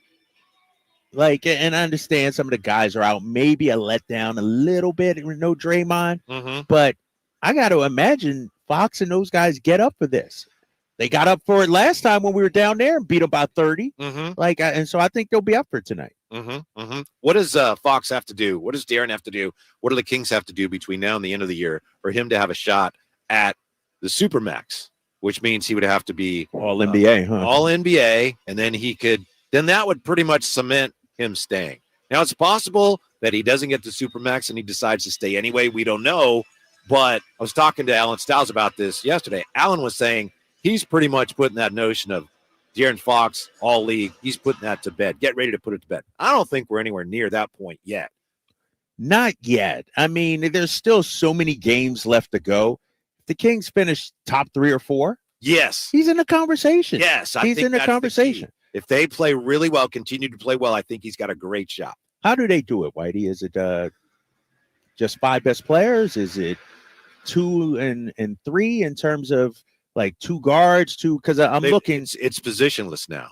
So I'm looking, and I think De'Aaron Fox will get the benefit of guys like Luka being ineligible now.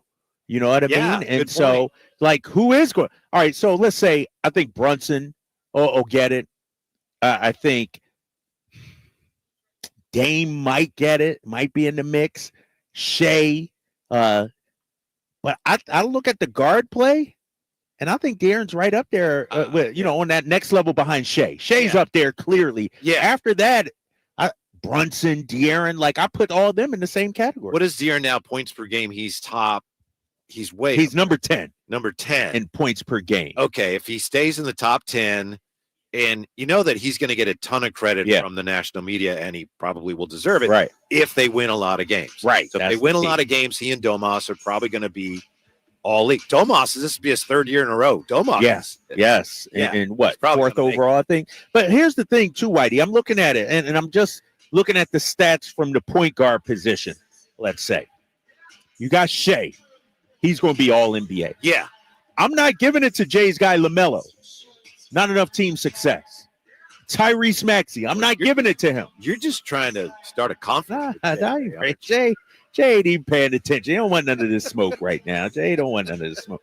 But who else are we giving it to at the point guard position? You're right. He's talking to Ramsey. He's talking to Ramsey. Exactly. So at the point guard position, I think Fox is ahead of Steph Curry, who we'll see tonight, in my opinion. So at the point guard position, to me, De'Aaron is only behind Shea Gilgeous-Alexander, in my opinion. Maybe Jalen Brunson, too. I'll give Jalen Brunson just to try and be fair. That's at the point guard position. At the 2 guard position, Ant-Man. Right. Got to give him love. I'm going to say Donovan Mitchell also. Yes. Just because the team success. Yes. Best team in the league. Got to give him credit.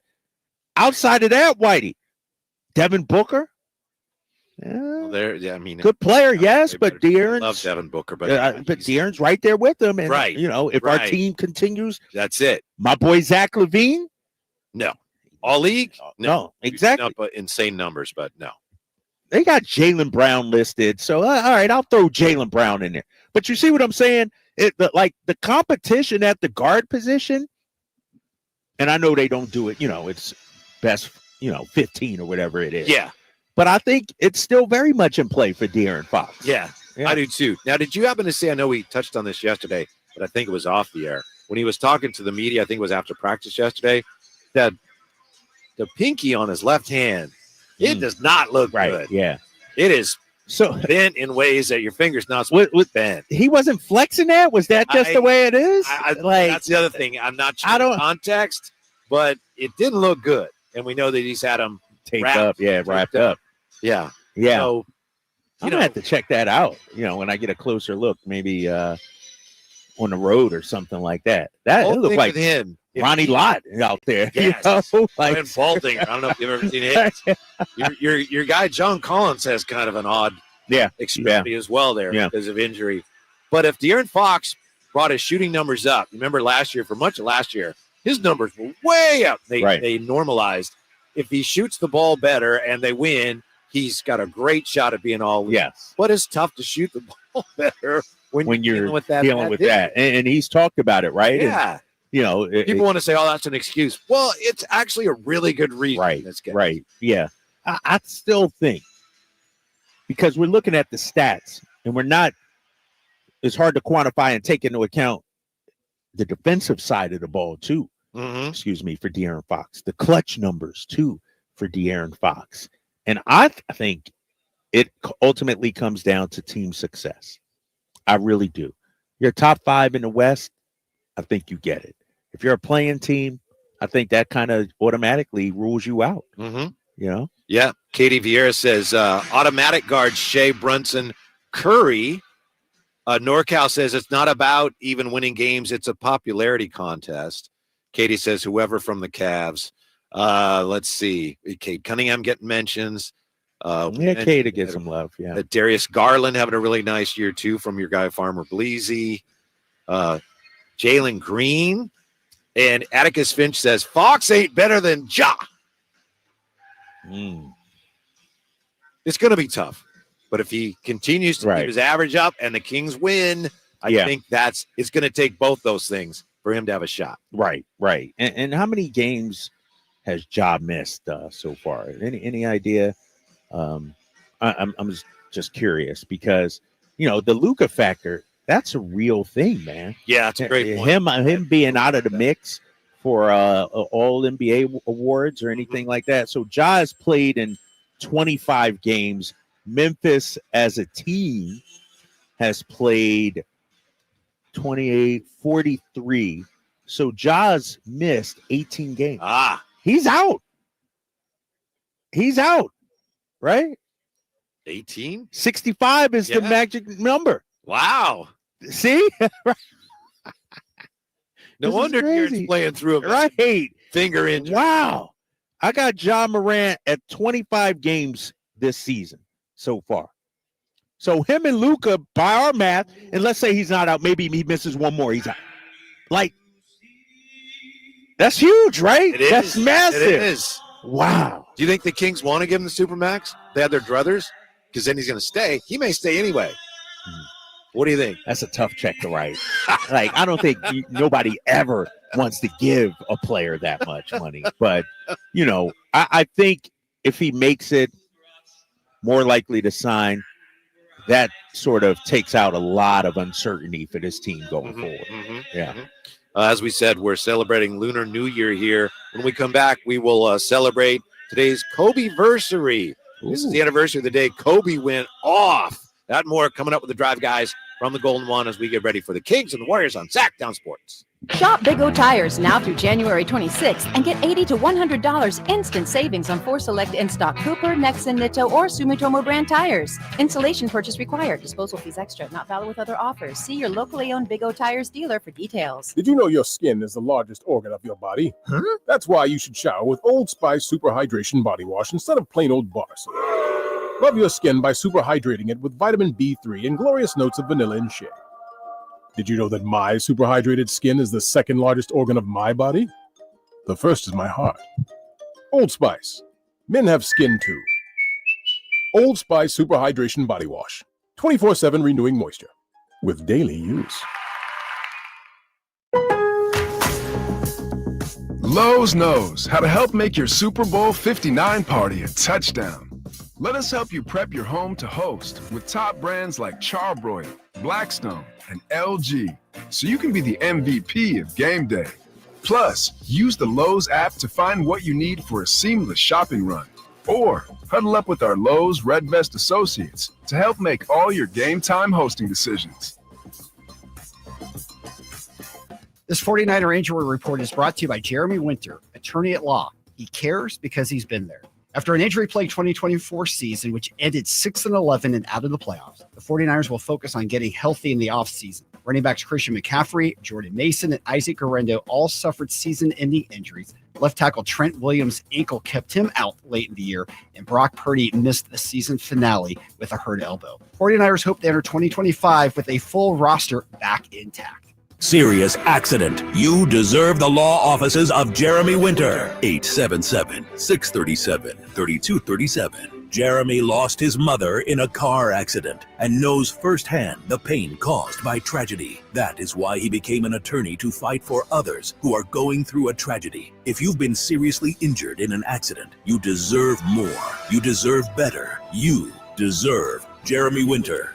877-637-3237. This year, resolve to save on the all-new 2025 Silverado at Maida Chevy with $8,000 off MSRP after rebates on over 30 new half-ton Silverado LT and RST after rebates. And Maida Chevy has one of the largest selections of new 2025 Silverados in the Sacramento area. $8,000 off new 2025 Silverado at Maida Chevy. Now that's big, huge. See them all at MaidaChevy.com. Together, let's drive. Not available with special financing, lease, and some other offers. Must own 2011 or newer Chevrolet. Sacramento weather is brought to you by the San Francisco 49ers. I'm Tamara Berg in the KCRA 3 Weather Center. We'll have highs in the low 60s with light winds and plenty of sunshine. Get the latest forecast on the KCRA 3 News and the KCRA 3 app. Finally, an easy way to find home improvement contractors. Just visit subcontractorsunited.com and simplify your search for home services professionals. From cabinets to windows, roofing to plumbing, Subcontractors United is an easy, simple way to find and hire a home improvement contractor. And you never have to give up personal information. So no harassing phone calls like you get from those other websites. Subcontractorsunited.com is sponsored by D&D Cabinets and Savage Design.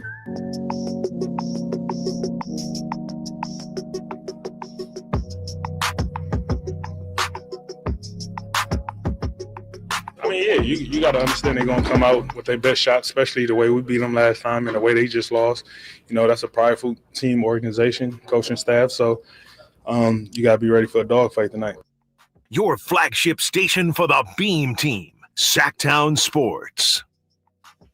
That was DeMar DeRozan, and he is reflecting the attitude that Doug Christie seemed to have been having success instilling in his team in these games against lesser foes.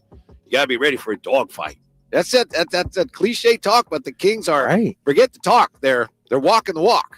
Think about it, Whitey. How many years have we been talking about, we need some dogs on this team? We need dogs. Who knew we actually had them? Shout out to Will. We actually had some of them inside the building already. Mm-hmm. So you talk about the coach. Yeah. And that's the thing too, man. It's DeMar said it a few weeks ago. Doug's coaching the way he played. He wants them to play the way he played. And it's crazy because I was in the meetings. I've heard Doug talk to the players. I've heard him look in the eyes. I've heard him use the 4-letter words and everything like that. And I'm thinking to myself, is that really resonating? Is it just, what are the players thinking? But it's really hitting them, And so it's been tremendous to see. And that's crazy when you think about it, though, Whitey, because all Doug is doing is using words and it's somehow it's seeping in and resonating with these guys. Mike preached a lot of the same things, but for some reason it didn't get the same reaction, the same feel, even though it's the same word. I never saw any indication that the players did not respect Mike Brown. I know that he said they're not doing what I want them to do, but just observing, it always felt and looked like they respected Mike Brown. Mm-hmm. I believe they did. But the level of respect for Doug Christie is just different. Jay told us a story yesterday off the air that I think speaks to this. We happen to be talking about HC Sabathia and the Cleveland team, and somehow we started talking about Kenny Lofton. Yeah. Jay said that they had, when he was doing a previous version of this show, they were up at Edgewood, and Kenny Lofton was there, and Jay went up to Kenny Lofton and wanted to know if he would do an interview with Doug on station. And he said, Kenny Lofton doesn't really like doing interviews that much. Right. But Jay says, hey, would you do an interview with Doug Christie? And Kenny Lofton's like, Doug Christie? Yeah. Hell yeah. Right. Exactly. Yeah. Doug has this way. I'll tell you a quick story. I'm a pull back the curtain just a little bit. Big the elementary school curtains, the heavy ones. Yeah, exactly. That heavy one right there on the stage up there in the auditorium / lunchroom. That's right. So I had never met Doug until I auditioned for this job. Had a great audition and went fine. got the job, started working with Doug. He sort of took me under his wing, golfing, things like that. Was my guy. Mm-hmm. Then he took the coaching job, and I was like, damn. Like, I think we only had one season together or something like that. And it really hurt me because this was my guy. Come to find out, Doug's a big reason why I'm sitting here today in Sacramento. Really? After that audition, he told them, whoever made the decision makers, that's our guy. Wow. I don't care who else you bring it in, but that's our guy. And so I owe a tremendous amount of credit to Doug for being here in Sacramento. He saw something in me. And so now he's got a friend for life. He's got a dude for life. My parents have met him. They love him. You know, he just has a way about him that, when we're talking Doug Christie here, that gave the 2-piece to Rick Fox, King's legend, if you will. But he doesn't walk around with an aura of, I'm a former NBA player. I'm this. He makes you feel at ease no matter who you are. See, I had heard that you were the reason he got out of broadcasting. Nah, dude. We had a blast. He know damn well. I might ask him pregame. Somehow get in. We had a blast that first year, man. That was COVID year too, where nobody was in the building. We were just sitting up there calling. Man, we had a blast, man. So shout out to him, man. And I can't be happier for his success. Yeah, he's reaching the players in a way that Mike didn't, and it's not so much an indictment of Mike. It's just, there's something unique about Doug. Yeah. It just really seems that way. Are we heaping too much praise on him? Like, is it getting kind of like, all right, fellas, we know. I don't think so. All right. We're all still, I think, trying to figure out exactly what happened, you know? Right. Honestly. You know, because here's the thing, man. It flipped that quickly, Whitey. Exactly. Like, even though we lost that Lakers game, that first game, the first half, how many was we had 24 assists in the first half. Like, it just right from the get-go, it looked like a different brand of basketball. And the players bought in, and the vibes, you know, tickets are flying off the shelves now. It's just, man, we needed this. We needed Doug. And a lot of people gave ownership and management the side eye when they said Doug was going to be the guy. Right. You know? That's a great point. We need to talk about that too. Yeah. But it seemed to work. And I want to give Doug's assistants some credit. Jay, Luke Laux, all those guys on the bench. Jay in particular, that's a tough, right? Tough assignment for him, right? Yeah. Basically bypassed. Right. Bypassed. And then a bunch of those guys are Mike Brown guys. Yes. And they could have made it weird, awkward, tough to deal with, things like that. And so we haven't seen that, you know. So far it's been, you know, the results speak for themselves. And so shout out to those guys as well. Now, some people in the chateau are questioning why I brought up Kobe. Like, yeah. Kobe any what you got going on here? Respect.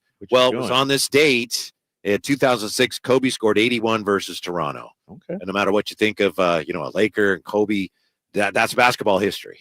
Right. You know? Right. It was on this date. 81, the second highest single game scoring total for an individual in NBA history. Who will top that and win, Drapes? Do you have any sense? Who will top that? You have right now, the only active players who've scored 70 or more are Luka, Donovan Mitchell, Booker, Embiid, and Dame. Yeah. There's only 5 guys that have scored 70. Kobe had 81. See, I don't know who, but I think someday someone's going to go out, not tonight, not next week, probably not this year or next year, but someone's going to go out and make like 23s one day. Yeah. The way the game's going. Yeah. I mean, think about it. Kobe's 81. He shot 7 of 13 from 3. Got to the line 20 times. Wow. Took 46 shots, Whitey. It's going to take a lot. Like, you got to take 40 shots? Oh, my gosh. Yeah, but somebody's going to hit 14, 15 threes. Man, that's tough. Even if you hit 15 threes, that's 45. You also got to have that mentality, right? Right. Kobe clearly that night was like, how many can I get? You know, LeBron, I think the most he's ever scored, it's a lot, but I think he's only scored like 61. Yeah, which is a ton. But you look at the all-time greats like Jordan and Wilt and those guys, they typically score for their career high more than that. Well, the Jordan's was what, 63 was his career high, and Jordan got it up too. He put up a lot of shots also. That was just a man. And the thing about it, and I know I said he took 46 shots, but he made 28 of them. So he shot better than 50%. It wasn't like he was, right, 10 of 46. And, he made a high percentage of his shots.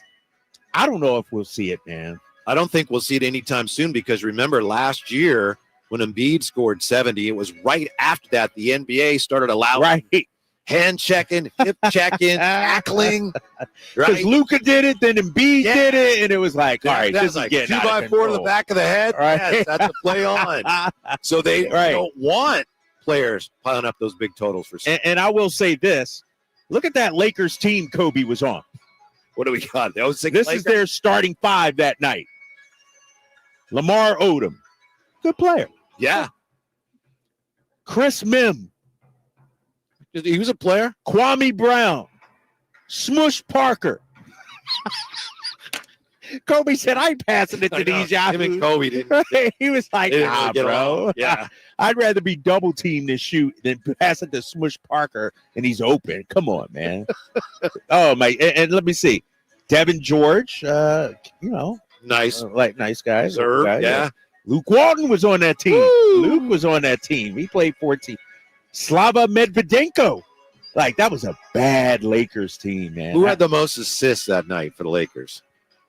Or was Kobe Assists. just pretty much getting it done? Lamar Odom had 7. 7. They had 18 assists as a team. Think about that. 81 points. Yeah, 18 assists. Yeah. Kobe had 2 assists, though. He had 2 assists. Really? Yeah. Yeah. How about that? 81. That's insane. Mm-hmm. Wow. Yeah. I don't know if we'll see it. To me, it's crazy a guy like Steph Curry hasn't approached that with all his threes. And he could easily, it seemed like he could hit 15 in the game and then get to the line 15 times. That's still a lot, though. It still takes a lot to get there. Mm-hmm. Mm-hmm. Yeah. Like we say, with the NBA cracking down on high scores, it's going to be a while. But, of course, you had the call right here. We are witnessing history with De'Aaron Fox this year in a 60-burger.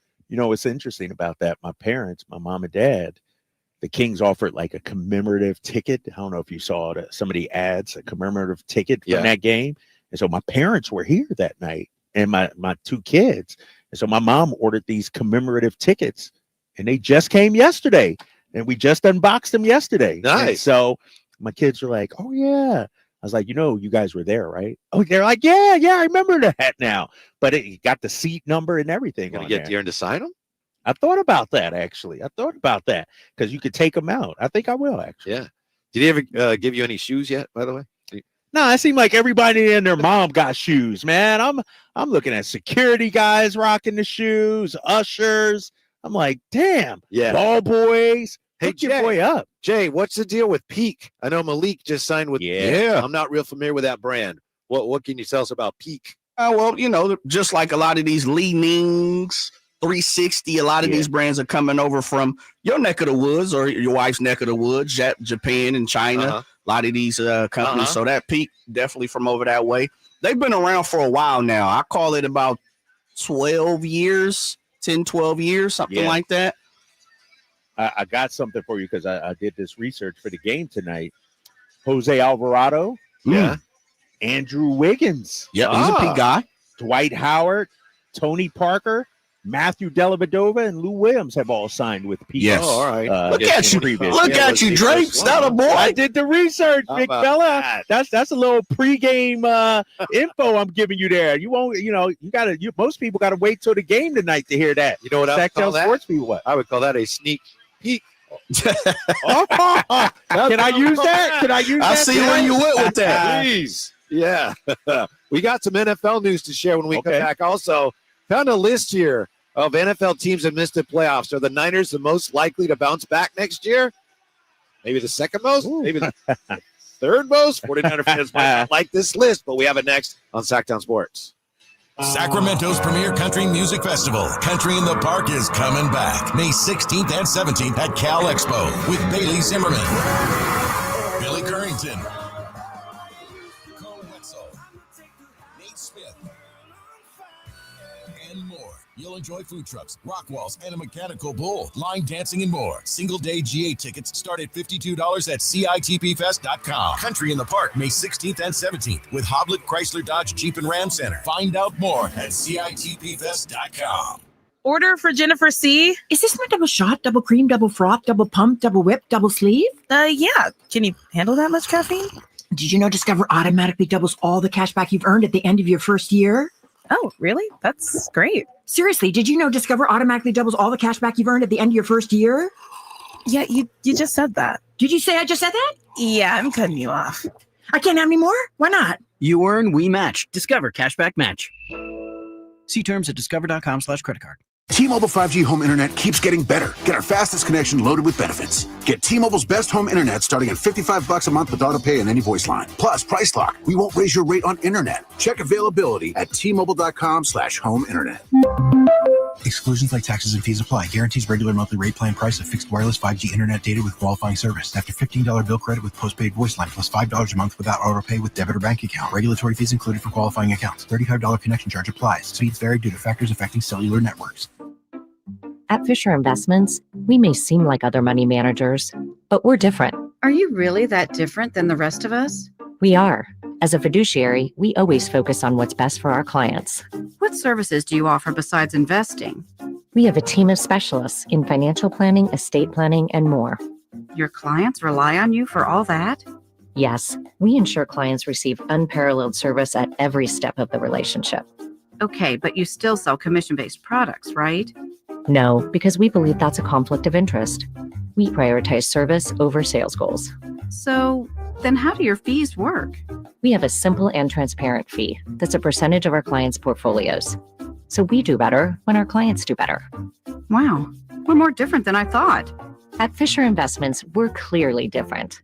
Learn more at fisherinvestments.com. Investing in securities involves the risk of loss. It's taste on a whole new level at Sky River Casino.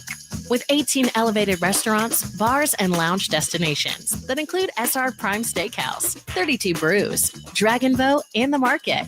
Just minutes from Sacramento, right off Highway 99 in Elk Grove. Join in the fun and experience the height of hospitality. Sky's the limit at Sky River Casino. Visit skyriver.com today.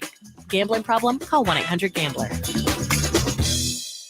Stirring fiber, exercising, frequent trips to the store for more laxatives and fiber. Sounds like your constipation with belly pain is a lot to manage, but if your symptoms that keep coming back are signs of irritable bowel syndrome with constipation or IBS-C, ask your doctor how Linzess can help you get ahead of it.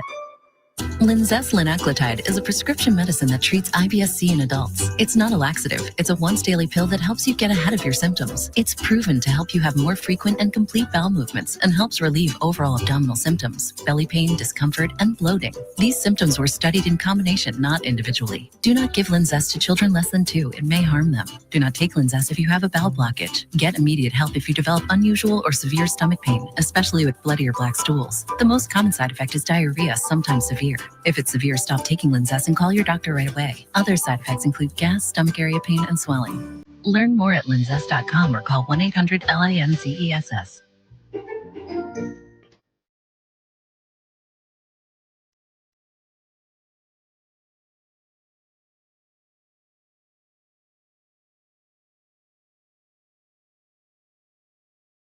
Your flagship station for the Beam Team, Sacktown Sports. Trace, before we get back to the National Football League, you have anything you want to add to the report from Mark Stein today? Mark Stein on Substack, that Kings and the Nets have not really been talking much lately about Cam Johnson. You buying it? Where do you think that leaves us? I'm not buying it. I'm not buying it. And Mark Stein, obviously a veteran, well-respected NBA journalist. That would be shocking to me, right? Yeah, I think it's some posturing by somebody. That'd be my guess, too. And, if someone tells him that, he's okay, this is what right. Doesn't mean it's true. Right, exactly. Somebody's just maybe using them as part of the negotiations, if you will. So I'm not buying it. You think sometimes those writers maybe, all right, you tell me that I'll write it, then they do that because then they get a little something on the other side when there's some breaking news or something? Yeah. You think that would happen? You think that's how the game works? It wouldn't surprise me. Dude, the sports media is a nasty game right now. It's a nasty game. Nasty game. Well, here's what the sports media is reporting today on the NFL. Trent Baalke out as GM in Jacksonville. How about that? Yeah. What's that about? Apparently what happened was there were a number of candidates that came in there, interviewed for the head coaching position, and they said, yeah, I don't like it here. And Chad Kahn looks around and goes, what's going on here? Oh, it's him? All right, well, he's gone. I don't know. That might be part of it. Also, the Jets hiring Aaron Glenn to be their head coach. Solid. Good for him. Good for him. Yeah, former Jet. Back to the Jacksonville. What does this do for Robert Saleh? Well, that's a good question. In that situation, right? Yeah. He's supposed to interview with them Friday. Friday. It's probably not good for the 49ers. I mean, let's say that Trent Baalke, and I don't know, let's say that he saw him as a hindrance there. Right. And maybe Saleh. Yeah. It's like Saleh. Maybe I'll take it, but is this I don't know about working with this guy. Yeah. All right. And great for Robert Saleh, but the 49ers again with that defensive coordinator position is like, uh-oh. Did you see the report Pete Carroll they thought about really talking to? Go native. Yeah. Pete Carroll, that'd be really cool. Yeah, if I was the coordinator, that's really I can't cool. see it though. I can't see it, right? Can you? I'd like to see it, but I mean, can't. It's that defense that they ran in Seattle. That's basically what they do. What was the extent of the report? Was it they may talk to him or he's expressed interest? Yeah, that they may talk to him. Well, that shows you how. I mean, nothing against Pete Carroll. What I tell Hall of Famer, but they may be getting a little desperate there. Right. Defensive coordinator. All right, didn't I say that yesterday? I don't recall. Reeks of desperation. Man, stop all that. Why would you bite into that? Don't give him the setup, the Malik Monk lob. Yeah, you're right, Jay. That's a E6 on me right there. And then the Raiders looks like they're going to hire John Spytek. He was the Tampa Bay assistant general manager. Looks like he'll be the next general manager of the Raiders. He'd be including interims, the 5th general manager for the Raiders since they relocated to Las Vegas in 2020. Come on. Shut up. Really? Yes. 5th in 5 years, basically?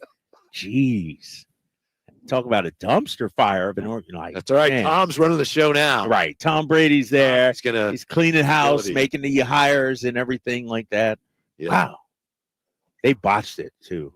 They botched the draft picks, even though Bowers is, you hit on that, but inability to get a quarterback. Mm-hmm. Yeah, that's the thing. Telesco, I think, did a halfway decent job at the very least, but Tom Brady came you're not said, nah, that's not. Yeah, see ya. He's going to get his people in there. Now, Jay's not going to like this. Ooh, this is from, maybe he's seen it, from Mike Jones in The Athletic, ranking the 18 NFL teams that missed the playoffs. Who's most likely to rebound in 2025? This is Mike Jones, friend of the show, Mike Jones? He was friend of the show, but not anymore. I ain't going to be your guy.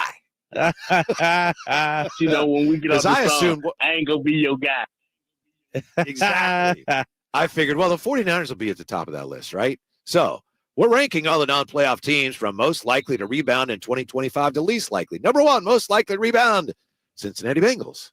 Oh, well, okay. I see that. 49ers got to be number 2, right? Yeah. Number 2, Dallas Cowboys. What? Number 3, they got to be 3rd. Miami Dolphins. No way. Number 4, Seattle Seahawks. Number 5 on the Athletics list of the teams most likely to rebound from missing the playoffs last year. Number 5, Atlanta Falcons. All right. Number 6, Arizona. Okay. The 49ers got to be 7th. What did he say about the Niners? I got to hear this. And again, it doesn't mean that he's right, but he says the Brock Purdy contract will command a lot of attention this offseason, but the 49ers also need to fortify a defense that was ravaged by injuries in 2024. They also need offensive stars like Christian McCaffrey, Brandon Ayuk, and Trent Williams to help extend this window of competitiveness that might have, I can't read the rest of it. What did he say? Let me finish that. Might have only another season or 2 of life to it. That one, I can't tell. That is a very bleak outlook for the 49ers. I agree. No, I'm not agreeing with him. I'm agreeing that it's a very bleak outlook and that I think he's totally wrong. To me, I feel like the Niners can just roll out whoever they played in week 18, the last game of the season, and still finish like 10-7 next year Mm-hmm. without making any moves or anything with that weak schedule. And so I think it's set up for the Niners to have a bounce back year, right? If they don't, true. right? Yeah. Don't you would think so, You're right? talking about, well, can they win 10 games? Yeah. But if they want to contend again, then that probably does start with the defense. And not having a defensive coordinator in place is not nothing. But it's January, Whitey. You got to worry about that. Here's the thing. Going into next season, based on that schedule, all right, Rams will be there. No, hey, girl, thanks. Based on that schedule, hey, what you doing over there, man? What you doing here? Popcorn, bro. Yeah, okay. Salad? Nice. And you trying to see what's for dinner tonight. You know? I just thought that was noodles, and I don't know what that is. Something. All right. Yeah. That's dinner for Whitey tonight. So that's chow mein, maybe, huh? Maybe. I don't know. You want to pass that down? Yeah. So I think based on the schedule, Rams will be good. I think the Rams will be good. Seattle, Arizona. I got to say, you are obsessed with how easy the 49ers. I'm not the only one. Dude, check the chateau. People are already talking about it. Jay knows damn well that schedule is easy as pie. That thing is easy. And so, what were they? 6 wins this year? Come on, man. That schedule got easy 10 wins. And then you split. Like, why not 13-4? And I'm being truthfully honest here. I expect the Niners to be one of the top teams in the NFC based on just the schedule alone. They're too talented. Like, they underachieved this year. Let's call it what it is. There's a house of horrors this year. They're not going to be that bad next year. Maybe we can talk to Mike Jones about it. I could understand how you could say, well, the 49ers got some serious questions, but the 7th most likely team to bounce back in the NFL of all the teams who missed the playoffs, I don't think so, Mike. Right. Come on. It's like a Eagles fan wrote that or something like that, right? Atlanta and Arizona ahead of the 49ers. And did he have Miami Dallas? too? Yes. 1 Cincinnati, 2 Dallas, 3 Miami, 4 Seattle, 5 Atlanta, 6 Arizona. What's he got on Seattle? Like, I don't get that. Oh, the only 10-win team to miss the playoffs. They're right on the edge. They'll have a new offensive coordinator. Can that new hire squeeze another serviceable season out of Geno Smith? The defense should improve in the second season under Mike McDonald. Seems like he's getting all optimistic on Seattle, and then you get to the Niners. It's Give me Dallas real quick. What do you say about Dallas? Yeah, how can Dallas be Great better? question. We don't yet know who will coach this team. They don't even have a coach. Improved health alone should position the Cowboys' return to the thick of things in the NFC East. The roster isn't perfect, but Dallas certainly has enough horses to contend as long as Jerry Jones hires a strong head coach. That's ridiculous. And finally addresses the run game after neglecting that area last year. That is bad. That's bad. And mind you, look at Dallas's division. And this isn't to hype up my boys. Eagles will be good. But Washington will be just as good or maybe even better next year. Yeah. It doesn't make sense. I'm with you on that. Top for those Giants, too, in that NFC. Yeah. I actually feel better about that list after talking to you guys. I see. Yeah, that's like I science. got you, big fella. I'll take care of you. When we come back, here's where the Kings deserve a ton of credit that they're not getting and they probably won't get. Next from the Golden One, Kings and Warriors tonight. It's the Drive Guys on Sacktown Sports. Following is furnished by Excel Media Pros. Are you battling drug or alcohol addiction? Call Rehabs America for a free consultation. Drugs and alcohol can destroy your life. Our program offers a complete medical detox plus inpatient drug and alcohol treatment. Your insurance may cover 100% of treatment. Many have already completed our program and are living substance-free lives. Call for your free consultation now. Connect with one of our qualified treatment specialists. It's time to take back your freedom with Rehabs America. Hope is one free phone call away. Today is the day to take back control of your life and live it free from the chains of addiction. Call for a free consultation now. The call is free, the consultation is free, and your insurance may cover 100% of your treatment. Don't miss this opportunity to get your life back. 800-375-1159. That's 800-375-1159. Don't wait. Help is here. Our dedicated, friendly staff is here to answer all your questions now. Call 800-375-1159. That's 800-375-1159.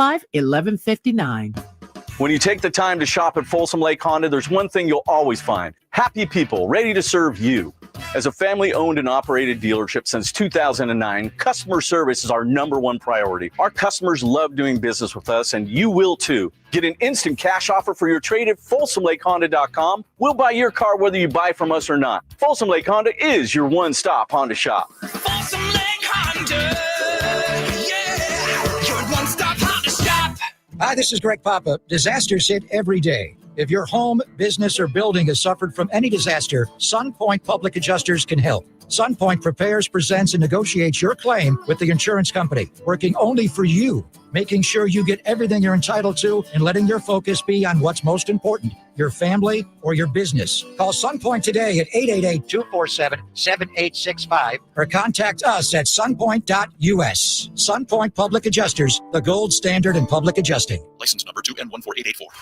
Intercepted by Fred Warner. Faithful to the Bay. Fred gets up and runs back the other way 30. Don't miss the excitement of 49ers game day. Secure your spot at Levi's Stadium for the 2025 season. 20, one block and he's in. Season tickets are available now. Inventory is limited, so to speak with a representative, call 415-GO-49ers. Touchdown! That's 415-GO-49ers. San Francisco! Drivers who switch and save with Progressive could save hundreds. With that kind of money, you could go big time and skip the regular line at the airport and pay for speedy security. Imagine not having to quickly unpack and pack at the place you already came packed to. And wearing your shoes the whole time you're there? You can't put a price on that kind of luxury. Well, actually you can, and you paid for it. Switch to Progressive and you could save big time for speedy security. Progressive Casualty Insurance Company and affiliates, not available in all states. Potential savings will vary. Wesley Financial Group is not a law firm. Do you find yourself stuck in a timeshare? Get the real facts about the timeshare industry and your options for cancellation. Chuck McDowell, founder of Wesley Financial Group, has put together a free information guide that reveals the secrets the timeshare industry doesn't want you to know, including the 5 ways to get rid of your timeshare. Call now and get this timeshare cancellation guide absolutely free. Call 800-235-5588. That's 800-235-5588. 800-235-5588. Thunder, feel the thunder. It ignites something inside of you. Lightning and the thunder. Thunder. Sets alight an elevated state of being. Days are pure exhilaration. And the nights, they're simply electric. See it, hear it, feel it. Thunder, feel the thunder. Lightning and the thunder. Thunder Valley Casino Resort. Feel the thunder. Shop can't miss deals going on now during Pro Savings Days at Lowe's. For a limited time, get a free adjustable stand when you buy a DeWalt 12-inch miter saw. That's a $229 value. Plus, save $680 on a Midea 4-piece kitchen appliance suite. Now just $17.96. Lowe's knows savings. Lowe's knows pros. Valid 113 through 124. Cannot be combined with additional discounts while supplies last. See store or Lowe's.com for more details and qualifying items. Flex Premium Athleisure is softness that plays hard. From the couch to the gym to the office and beyond, Flex gives you premium comfort and style that keeps up with anything without costing everything. Whether you're chasing the ball or chasing the kids, life's a workout. Flex with it.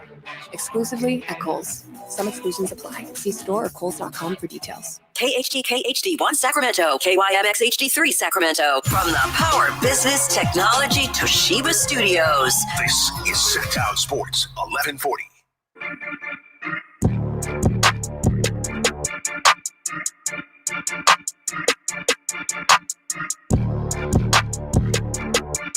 Live and local, it's the Drive Guys. Watch the show on youtube.com/Sacktown Sports 1140. Or listen on the Sacktown Sports app. Kings taking on the Warriors, of course, tonight as play begins in the NBA this evening. The Kings are 22-20. They're in the 8th spot in the West, as we know. So could they move up at all tonight? Here's the deal, Drapes. Dallas is 23-20. The Kings are 22-20. So the Kings win tonight and Dallas loses. The Kings would slide up. Yeah. All right. Yeah. Dallas. Yeah. And Dallas is playing Minnesota tonight. Ooh. And you don't wish any ill will on anybody, but I just saw this note. Out for Dallas tonight, Luka, Dante Exum, Jaden Hardy, Derek Lively, Najee Marshall, Dwight Powell, and Klay Thompson. Gee. They have 7 players out Wow. for their game That's against awesome. Minnesota. That's great. That came out wrong. I'm sorry. I know. You know what I mean. Same reaction. That totally came out wrong. I'm sorry. I don't wish injury on anybody. Yeah. I'm sorry. But if the Kings fall tonight, then they'd be 22-21. Minnesota figures to win that game against Dallas. We'll see. They would move ahead of you. Phoenix is playing, I think, the shorthanded Nets tonight. They would be 22-21. And then if you lost the Warriors, they'd be 22-21. So what you're saying is we got to win tonight. Yeah, that would be nice. Win tonight, and there's a very good possibility you wake up tomorrow in 7th Mm-hmm. with Denver tomorrow night. Let's not forget, Whitey. This is the first night of a back-to-back. See, I know what at a time. Dude, we spent an hour yesterday talking about the next 7 games, but no, I hear you. You got to take care of this one. And I don't even think tomorrow's game is one that, all right, if you lose it, oh well. Mm-hmm. Like, win tonight and tomorrow, as far as I'm concerned. You know what I mean? Yes. Like, go out and get both if you're Sacramento. Because I know you don't think very highly of Denver, but I watched them last night. They're playing well right now. I'll just say that. I'm gonna give Westbrook some credit. He's looking good. Him and Jokic. Yeah. They're playing well off each other. And in Jokic, he's virtually unstoppable out there. And so I don't like Denver. We know that, but they're a solid team. They're a good team. Yeah, they rung the Sixers bells. Yeah, but that's weak Sixers too. They're 27-16 now. Denver is. They're playing real good basketball. But that's tomorrow. For tonight, it's the Kings and the Warriors. What do you think of this? Is this a chat comment of the day nominee here from Gen Z? 2024 Sabonis better than 1962 Wilt Chamberlain. We'll have to ask Tim Roy. Right, Tim Roy. He's going to join us a little bit. Yeah, and set up here. That's hilarious. I mean, I love my guy Sabonis, but dang, what was Wilt that year? Probably was 50 and 25 season, whatever. Yeah. That's I mean, Domas is in the conversation. Hey, he's had 62 straight doubles. Wilt could never. I'm sure he did, right? They might not have just tracked it or something like that. Like, yeah. Remember back then, I don't even know if they kept block shots. Right. Yeah. Even keep track of them. He had doubles and blocks, probably. Yeah. We were accused earlier today by somebody infiltrating the chateau who was a Warrior fan of being just Kings homers. This may sound like I'm a Kings homer, but I think this is a very rational way to look at this. The Kings deserve a ton of credit, and they're not getting it. And I don't know that they'll ever get it because they did a number of things that went against the grain here since the season started. And a lot of the national media kind of look down their noses at them, but these things are working. DeRozan is one, bringing in DeRozan, and then the hiring of Doug Christie. And I know we still have a long ways to go. We don't know how that's going to end up. But both those things prompted a lot of national media members to go, oh, there go the Kings again, right? Yeah. Both those things have worked out, Drapes. They have. And remember, when Mike Brown got fired, my gosh, every coach in the league ripped Sacramento. There were youth coaches. Yeah, coming out of the woodwork. Hey, what are they doing? Kings being the Kings and everything like that. And so now that it's worked out, I want that same energy. When we talked to Steve Kerr pregame tonight, I want Steve Kerr to give a shout out to Doug. Doug's doing a phenomenal job, hell of a job, if you will. And so I'm going to give the organization some credit here, man. Give Monty some credit. Yeah, I think that would be the guy that I'd give the most credit to. Yeah, you got it right. Yeah. Because, and I understand he hasn't held a press conference yet and everything like that. I get it. I get the, he talked to Jonesy in his hotel room. Yeah, talked to Jonesy, Mark Jones talked, but, and then I get, you want to hear him out publicly and take questions and everything like that. I get it. But in terms of the last 6-7 months on the job, especially adding DeMar, re-signing Malik, having the cojones to fire a wildly popular coach, and then Doug taking over, you could argue that saved the Kings season, Whitey. Right. We will see. Yeah. I think that's an interesting point because if the Kings continue to play well, I think we have to reevaluate what we think of Monty because I would say to this point, most Kings fans would look at him as someone who's methodical, just kind of keeps things moving. But if this works out, if the Kings continue to win and they end up in a good spot because of the coaching change, 2 of his signature moves will be trading Halliburton for Sabonis, which nobody saw coming, and which had people going, "What? You did what?" Yeah. And firing Mike Brown and hiring Doug Christie, which was an unpopular opinion. Exactly. Those are big time wild swipes. Yes. Right? Big time shocking moves is what I'm trying to say. But I will say, Monty, to his credit, he doesn't let the outside noise impact what he does. Because if he listened to the pundits, oh, you don't trade Tyrese, you don't sign DeMar to this team. It's not, he has his thoughts and he's going to stick with them. And outside noise be damned.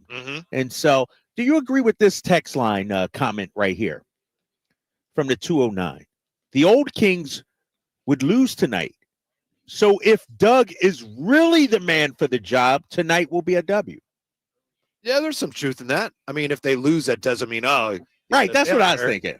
But, I mean, that's one of the things that sorry, I'm distracted by Guy Santos. Splash. He likes these rims, huh? He does. He does. Guy out there getting up some shots. Yeah. There's a number of guys on the Warriors that every time we watch a play, my wife goes, "Who is that guy?" Right. It used to not be that way, right? They used to have some solid veterans coming off the bench. Yeah. But I was thinking that was at play a little bit against the Wizards. It's like, this is the game they would have lost. Right. Can Doug get through to him? And clearly he did. So it's the NBA. Anything could happen, blah, blah, blah. But so for the most part, I agree with the sentiment there. Yeah, okay. Yeah. I think win or lose, Doug has already shown enough. Like, tonight's doesn't be like, oh, he's not the man for the job if they lose. Take the interim tag off right now. Is that what Kyle Draper is saying right now? I'm saying yes, but it makes no sense to do it right now. Why do it right now? Right. Like, from an organization business, like, just let it play out. Ain't no rush to take it off.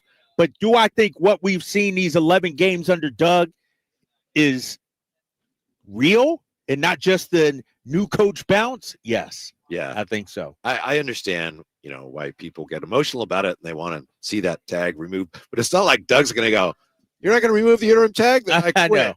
Right? Out of here. Yeah, there's just no reason to do it. How about this, though? and I just thought of this, and I could be wrong. What if Doug does such a great job? Could somebody else snatch him up off season? Or is that just he's got roots? All here. right, okay. Right? Yeah. All right. You don't want, he wouldn't do that, would he, Jay? Charlotte or whoever it may be. No, I don't think he. No, this is it. I have to admit, I'd never even considered it. I don't think it would happen, but it never even crossed my mind. Right. Like, that would be the only reason to remove the interim tag prematurely, just to lock him up. All right, he's our guy. Let's lock him up. Yeah. Move forward. We'll see what happens at this deadline. But like I said, I think there's a good chance that for a lot of Kings fans, they're going to have to reevaluate how they look at Monty. Now, if nothing happens, and I understand it, a lot of fans are going to go, "This guy doesn't do anything." Right? People look at the last couple of deadlines like, "Oh my goodness." Right. But remember, even the trade for Herter was kind of a bold stroke. It really was. Yes. You gave up a first rounder too. And it's he's done some bold moves. It's interesting. It's like one hand he's bold, the next hand he's like conservative, very measured, reptilian patience is what you called it. Right? Yes. Yes. That's what he is. Yeah. A reptilian patience. But when that big move is there to be made, he will, he will strike. Yes. Yeah. So hopefully get something done at the deadline. Again, the news today, I say news, air quotes, question mark, Mark Stein reporting that from what he's heard, the Kings and the Nets haven't talked about Cam Johnson for weeks. Couple weeks, he said. Yeah. And thanks again to Jill Adge, who actually reposted that quote tweeted that. So we got to see exactly what that was. But yes, the Kings have been frequently mentioned this month as an aggressive trade suitor for the Nets. Sharpshooter, league sources told Steinline Wednesday, there have been no discussions between the Kings and Nets regarding Johnson for weeks. Right. Where sources say that the Kings at this juncture do not see, clearly this is from the Kings, right? The sources that say the Kings do not see a pathway to a workable Johnson deal with the Nets, that's got to be the Kings. That they have to be the source. Right. That part of it. Because the whole thing, like, is that multiple sources? Maybe. That part is that, you know, that. And then Mark Stein does, you never know. There is obviously still time for that to change with 2 weeks and change to go until the NBA's February 6th trade deadline. Word is that Sacramento is actively engaged with other teams on separate trade concepts. All right. The only one we know of, as far as we know, is John Collins, right? That's the only one that has been reported. The only conversation that they're having. Right. And you know, I'm thinking to keep an eye on Portland. They're a little too quiet right now. Yeah. A little too quiet. Yes. Keep an eye on Portland. I'm just throwing that out there. Yeah, it's a little too quiet out there. Yes, it is. I agree with that. We'll come right back and we'll see how Drapes answers this question. Is this team right now better than Beam Team 1? Next from the Golden One Center on Sacktown Sports.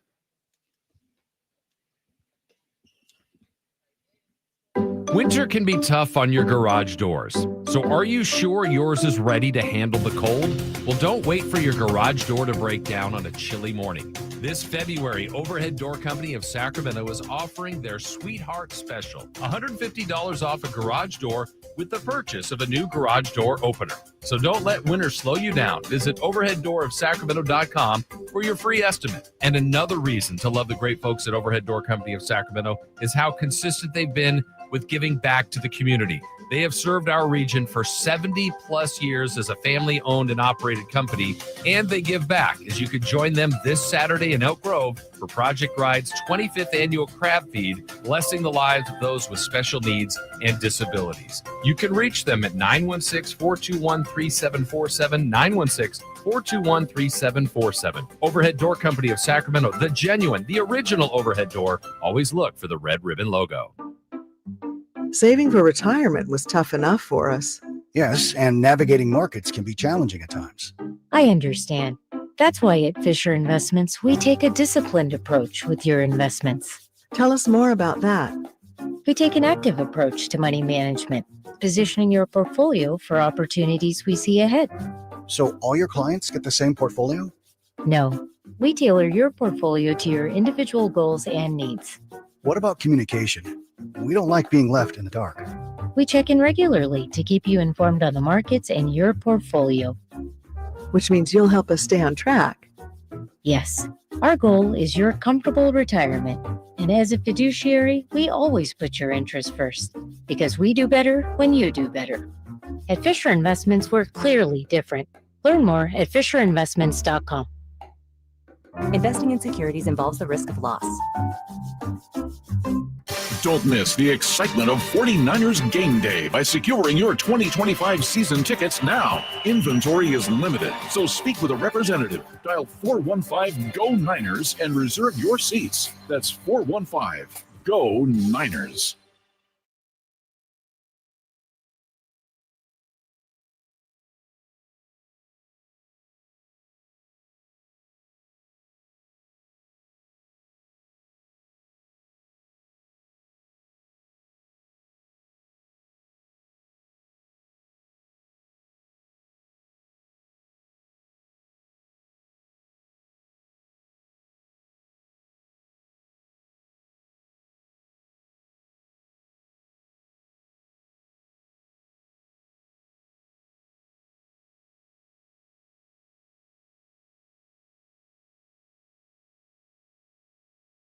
Favorite hometown team. You've been watching that Mercedes-Benz of Stockton commercial. Shout out Mercedes-Benz of Stockton. Yes. Interesting comments is always in man. each chateau here. The Mercedes man. Yeah. What people saying? By the way, tonight is the night you're going to use. I know I want to thank you in advance for using the crash and dash. Dumas with the crash and dash. So thank you in advance. I don't see it happening. I don't see a pathway of that happening. Oh, you keep hating on that. You're not feeling that, Drapes? That's not in your vocab. Because it's not the theme of what we do, man. It's the rip and run. It's an alliteration. It's the 2 R's. It's the grab and go. It rhymes. It's not alliteration, but it rhymes. Bro, it got to be the what else do I do? Rip and run, grab and That's go. it. I'm trying to, because it's those same two every time. It's one of those. Is it? I'm kidding. All right, I'm gonna write that one down. Make sure I remember it. Make sure I remember it. If you don't like it, don't do it. Man, I'm gonna throw you a bone, man. I will say this. Yeah. You know how I always say, "Oh, he hit that one from Folsom." Yeah, I was out after the game the other night over at Echo and Rig. Shout out to them, and a couple of guys came up. Drapes, we love it when you shout out Folsom and everything. And so, who should I do tonight? I don't know. Let us know. Natomas? Yeah, that's too close. Yeah, that's too close. That's too close. Yeah. Go Woodland or something. Jay, give me one. Give me somebody I should Woodland. You got Woodland, Galt, Dixon, Lincoln. Oh, you Lincoln. Yeah, Lincoln's deep. Lincoln's deep. I like Dixon. Knights Landing. How about Knights Landing? Where the hell is that? That's all I had to tell you. It's like I gotta look that one up. Yeah, it's in the middle of nowhere for sure. Yeah. My guy Marcus, first on the YouTube Sparto. chat. Shout out to him. He always hit me up with the t-shirts. Appreciate that. He says, shout out Elk Grove. Yeah. I would, but he's a Lakers fan. So I can't take any suggestions from Lakers fan. That ain't happening. Man, Elk Grove, that's on the Sacramento, other man. Them- That's just folks who want to branch off and start their own little situation. Y'all Sacramento. Y'all first of all you folks That's a that's in little Elk too Grove close, huh? perpetrating like y'all a different city. Y'all need to stop it. I know you got your little e-buses and everything else. Y'all Sacramento, man. Tighten your game up. I like Jay with Dixon because that's the other side of the causeway. Yeah, that's what I'm Oh, saying. shot. Oh, can I give Davis a shout out, or is that too close? No, you got a lot of options. It's not like the Kings are only going to make 1 3-pointer tonight. Shingle That's true. Springs. That's true. Oh, Shingle Springs, Cameron Park. Right, there you go. On it from all the way up in Shingle Springs. How about Rancho Murrieta? Yeah, there you Way go. out there. Jackson. I own. Oh, shit, I gotta make a list. Nah, I'm not gonna shout. Slide Park. You don't know I'll about figure no it out. Slide Park. I don't.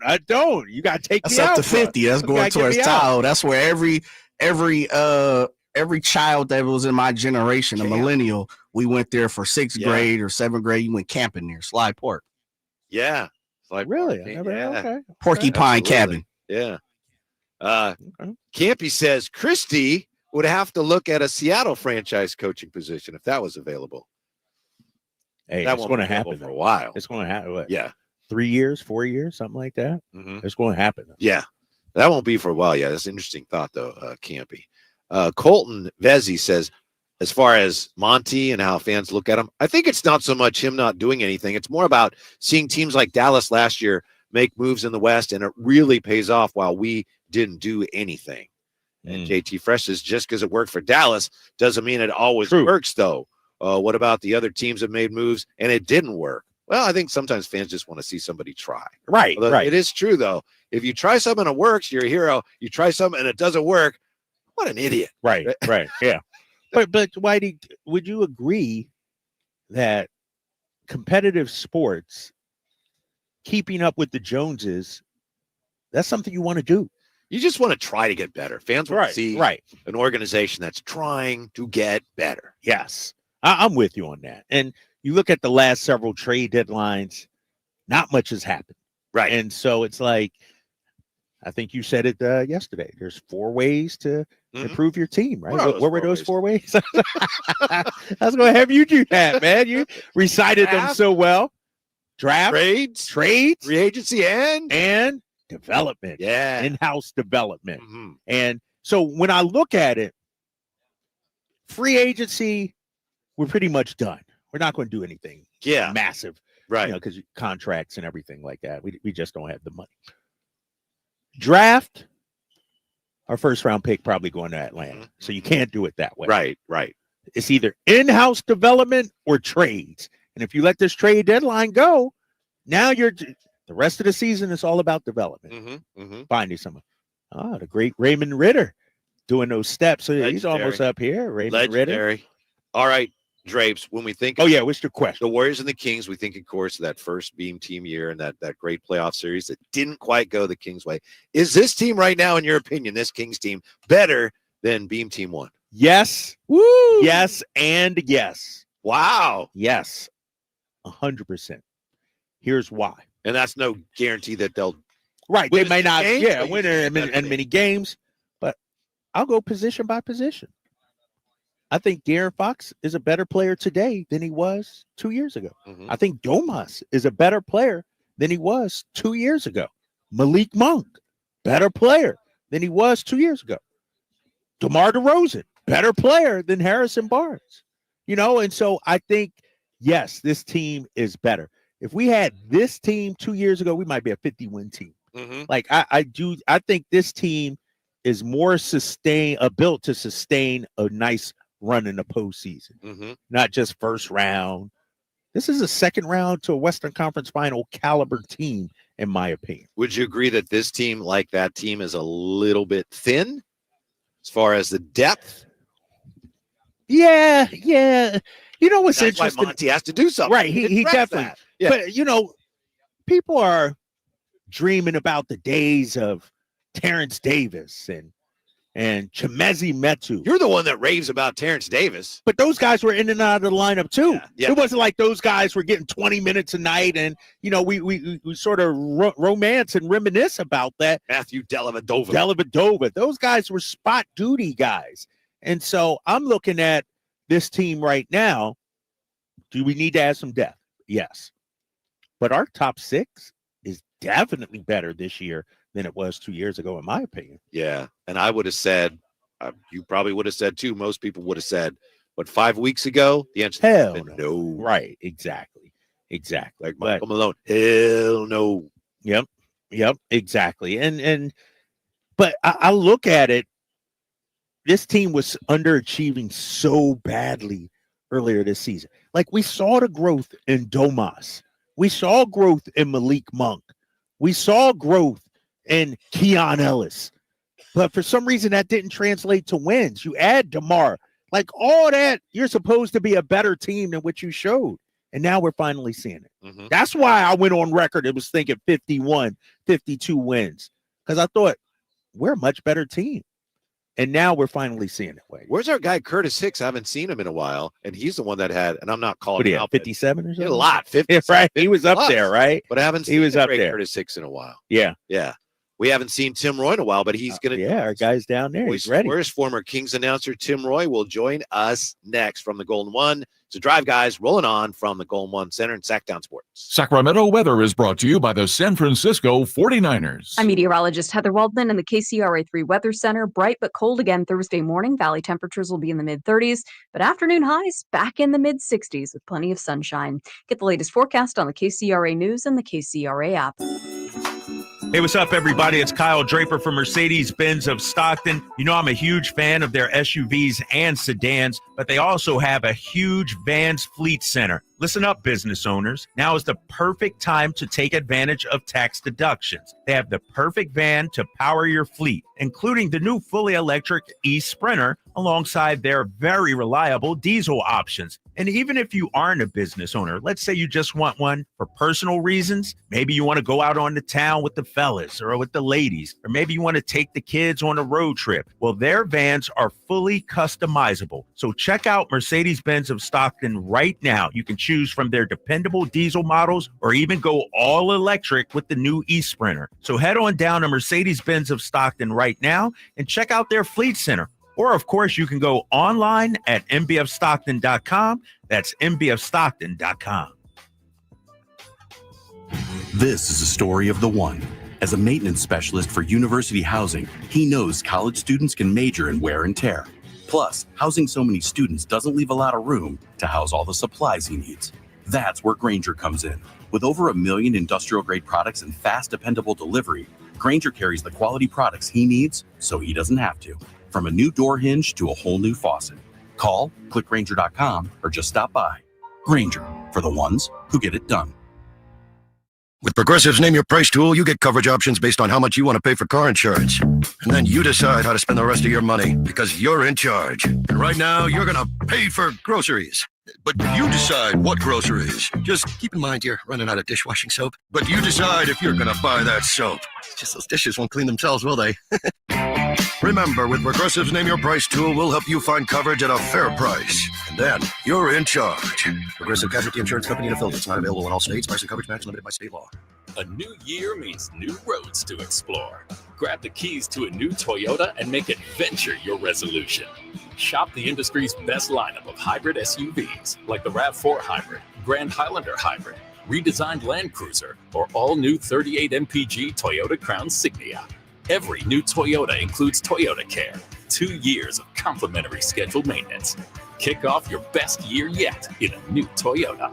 Toyota, let's go places. Finally, an easy way to find home improvement contractors. Just visit subcontractorsunited.com and simplify your search for home services professionals. From cabinets to windows, roofing to plumbing, Subcontractors United is an easy, simple way to find and hire a home improvement contractor. And you never have to give up personal information. So no harassing phone calls like you get from those other websites. Subcontractorsunited.com is sponsored by D&D Cabinets and Savage Design. Sacramento's premier country music festival, Country in the Park, is coming back May 16th and 17th at Cal Expo with Bailey Zimmerman, Billy Currington, Cole Wetzel, Nate Smith,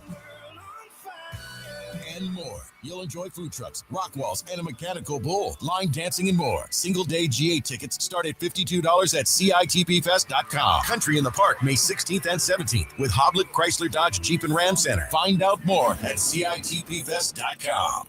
They do not know what Sacktown brings. When on the low, that's a Sacktown thing. Talking about us, it's a bounce out thing. Must they forgot we some Sacramento Kings whole squad. Your flagship station for the Beam Team, Sacktown Sports. Yeah, legend joining us here. Outstanding radio voice of the Warriors, former Kings announcer, a Sacramento radio legend, Tim Roy. How are you, Tim? I'm great. I'm great. Thanks for having me on. It's always fun to come on and talk to you guys when we get up. Yeah, there, so. Let me see if good I stuff. Can, okay. We're on camera here. Oh, you got on camera. Yeah. My makeup in case you haven't noticed, left my makeup. I don't share my camera shot with anyone. so that's why Whitey got you over there. I got to have my straight on here. I heard that about Tim Brando once. That's another story. But what do you make, Tim, of what's going on here with the Kings since Doug Christie?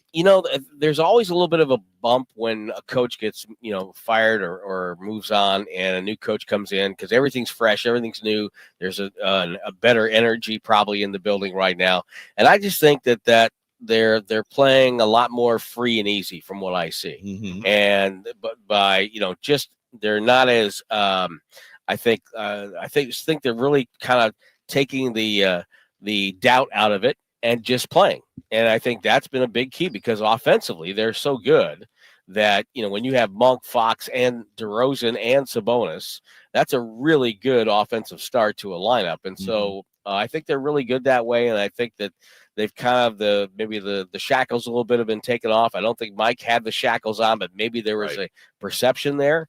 Mike, as we all know, is a really good coach, and he's going to be coaching in the league again someday, and he did a great job here. Yes. But and he's beloved. Yes. He's a great guy.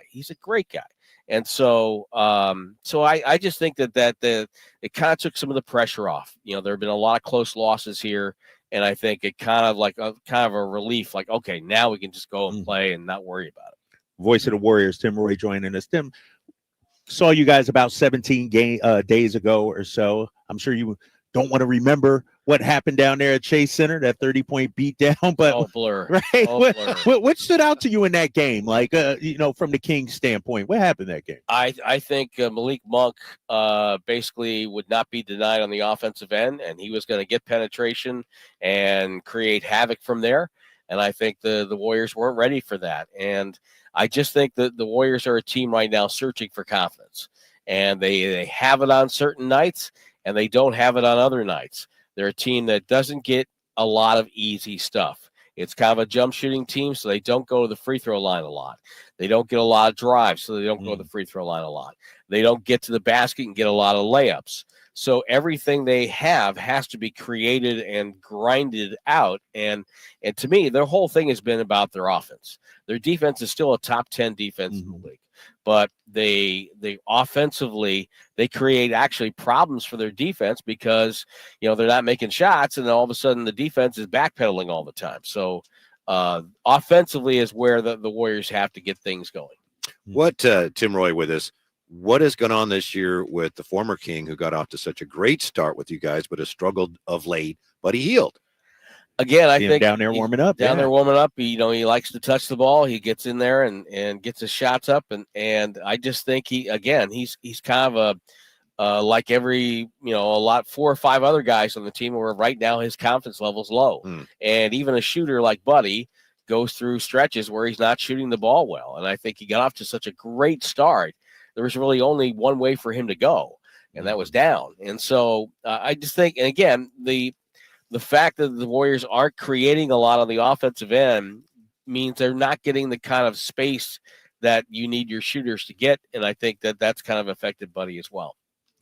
Tim, obviously, Warriors are banged up. A number of guys, no Draymond, Pajemski, Kuminga. What has that done with the Warriors offense? Like, is that put more on Steph's shoulders? Do they have somebody that can replicate with Draymond? Is it a totally different system without Draymond? What are you seeing there? Well, with Draymond, let's just talk offense, Yeah. We know what Draymond can do on the defensive Yeah. end.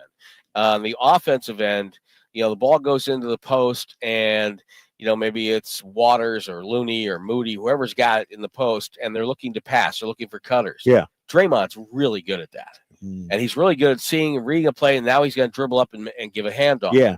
And I don't think those players have that instinct that Draymond has on the offensive end. So that's where they suffer their missing on the offensive end.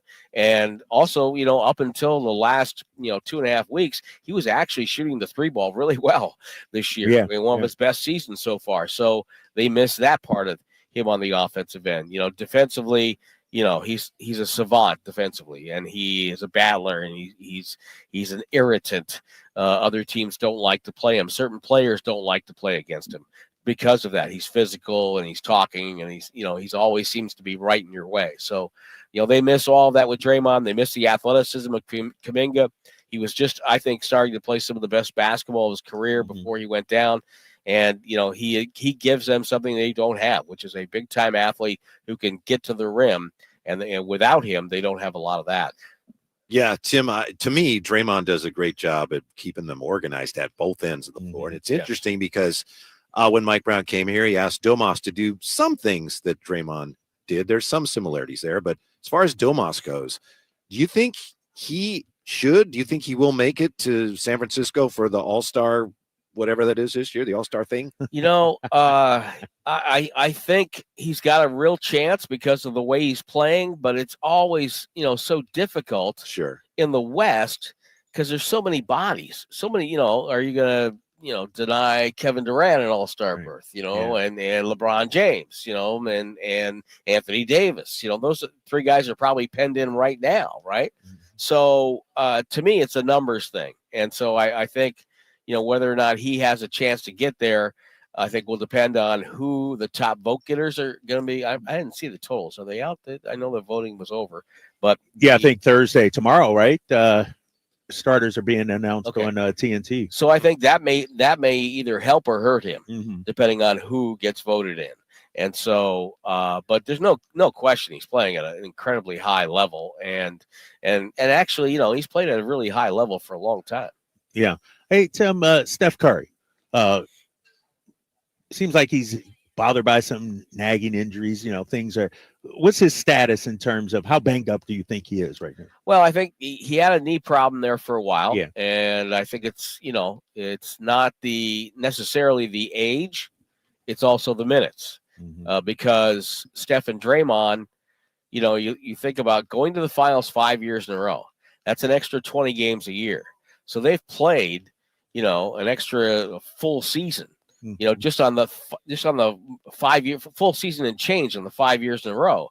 And so I think I broke your camera. So ran out of battery there. My co-host is wouldn't be technologically wouldn't be the first time. Got some shortcomings. So So I think that, with Steph, it's more of the wear and tear, I think, of his long career than it is anything specific. But I think that he did get bothered by a knee problem, but we haven't seen that in recent games. So hopefully, he'll be able to go tonight. And if everything goes well tonight, maybe tomorrow night as well. Tim, what do you think? We don't have to get into names if you don't want to, obviously, but what do you think the Warriors need most here with the deadline approaching? Do you think it's possible that the Kings and Warriors are asking about the same players? Probably. I think if, I heard you guys talking before about a player in Brooklyn, I think that would be a player that would be very interesting for Golden State. That kind of player is something that they could really use. So yeah, I think they are probably in the same, chat room, if you will. But I don't think the Warriors have said time and time again, they're not going to give up a lot of draft capital to make it happen. So, and some people thought that was them waving the white flag, right? There was a kind of a misunderstanding there, a misinterpretation. Yeah, and I can see where people would say that because everybody who's on the internet wants you to make this huge deal because they want to talk about it, right? They want to, say you trade for a guy like Butler. Well, that doesn't make any sense, because he wants not only he's going to play in that player option probably next year, which will handicap you against anything, and then B, he's going to get paid after. Want to get paid, yeah. Yeah. So I mean, that doesn't make any sense. But people just want to splash. They want to make a splash, and then that's what I think. That's the position the Warriors are in. I think what they were saying is we're not overpaying for somebody that's not going to move us, to the top. If we're talking guys like Jokic or Giannis, okay, that's a different conversation. Right. But those guys are going nowhere. So I think that's what they were saying. We're not going to overpay for some guy who's only going to be with us a couple of years and is not really going to push us all the way to the top.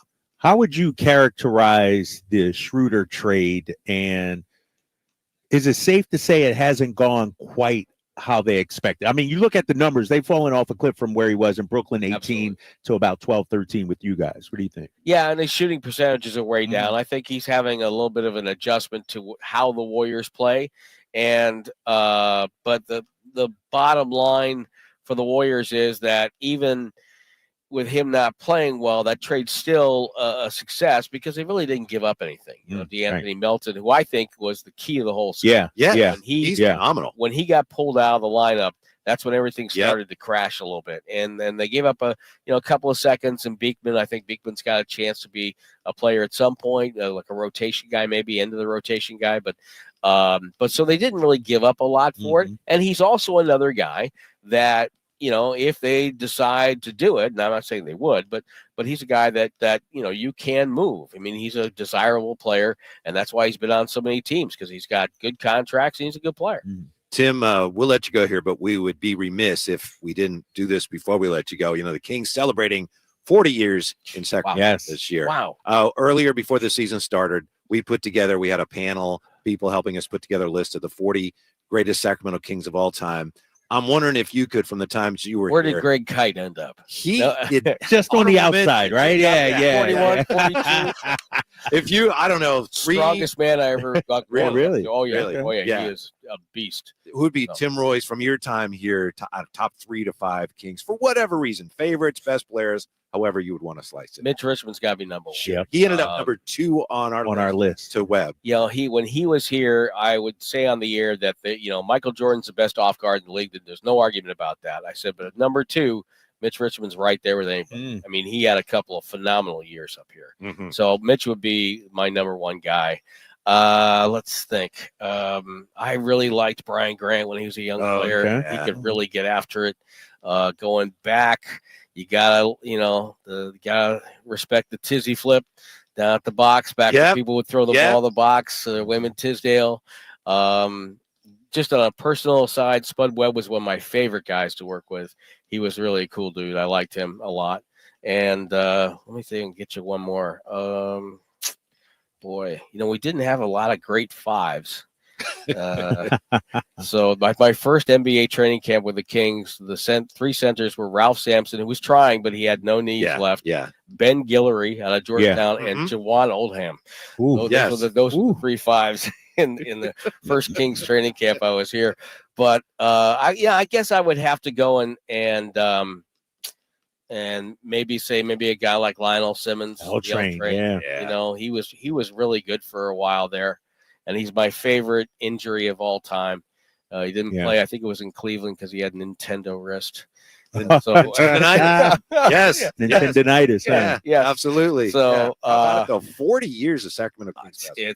it's crazy. It was so much. I wish you could have been here back then because it was so much fun going Really? to Arco. It was noisy. It was loud. The fans were packing it. The team wasn't great, but the fans were packing it every night. We used to go do our post-game talk show up in a bar up at Arco. Skyline Lounge. And it was packed. There were so many people there. We had to give my statistician a wireless mic so people could ask questions. It was crazy. Yeah. Man. So I opened up a crate in the garage this summer, and I found a Arco Arena Lounge Lizard T-shirt. Oh, we used to yes. give away Lounge Lizard T-shirts to people. I remember that. So it was such a blast here. I have nothing but fondness here. And if I had ended up staying here, I would have been super happy. I just had this opportunity. Great opportunity down there. Yeah, and it got me. I got to do Major League Baseball down in the Bay. I got to do major college football, and we just love where we live. So got great friends there. So it all worked out well. Yeah. Well, thanks so much. You're always so generous with your time. We appreciate that. No, it's always fun to see you guys. Yeah. Have a great call tonight. Have a good call. Yeah, thanks. We're back with more from the Golden One Center. Give you Whitey's wish list for tonight. Anthony Slater will join us as well when we come back to the Drive Guys, Sacktown Sports.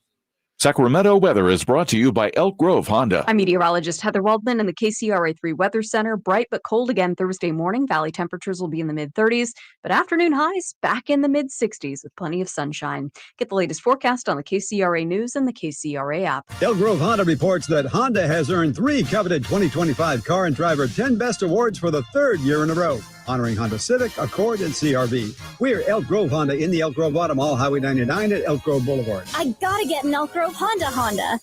Oh, could this vintage store be any cuter? Right? And the best part, they accept Discover. Accept Discover? In a little place like this? I don't think so, Jennifer. Oh, yeah, huh? Discover's accepted where I like to shop. Come on, baby, get with the times. Right. So we shouldn't get the parachute pants? These are making a comeback. I think. Discover is accepted at 99% of places that take credit cards nationwide, based on the February 2024 Nielsen report. When you're in the thick of a project, Harbor Freight is the place that always comes in handy. Whether you're picking up something for your pickup truck or a power tool for your project, at Harbor Freight, your dollar always goes further. And these days, when everything seems to cost more, you can take pride in knowing that you get hard-working tools at hard-working prices. Whatever you do, do it for less at Harbor Freight. Intercepted by Fred Warner. Faithful to the Bay. Fred gets up and runs back the other way, 30. Don't miss the excitement of 49ers game day. Secure your spot at Levi's Stadium for the 2025 season. 20, one block and he's in. Season tickets are available now. Inventory is limited, so to speak with a representative, call 415-GO-49ers. Touchdown! That's 415-GO-49ers. San Francisco! Happy New Grill. Whitey here reminding you that not all grills are created equal. Give your family a real treat as we did on Christmas Eve. Bring out all the flavors of the new year with the amazing Napoleon Prestige line of outdoor cookers. Napoleon grills have features other grills can't match. They're built different, built better, built to last. Complete with a lifetime warranty and premium steel that boasts absolute quality. Whitey and Napoleon Grills wish you Happy New Year. Visit Green Acres Nursery today for your best selection of Napoleon grills and accessories. This is Monster Jam. Witness big air, two-wheel skills, backflips, and all-out racing. It's the only place to see the world's best drivers tear up the dirt in your favorite Monster Jam trucks, like Gravedigger, El Toro Loco, Megalodon, and more. It's big-time fun for the whole family. Monster Jam, as big as it gets. Coming to Golden One Center this week. Brought to you by BKT Tires. Lock in your seats today at monsterjam.com. When you take the time to shop at Folsom Lake Honda, there's one thing you'll always find. Happy people ready to serve you.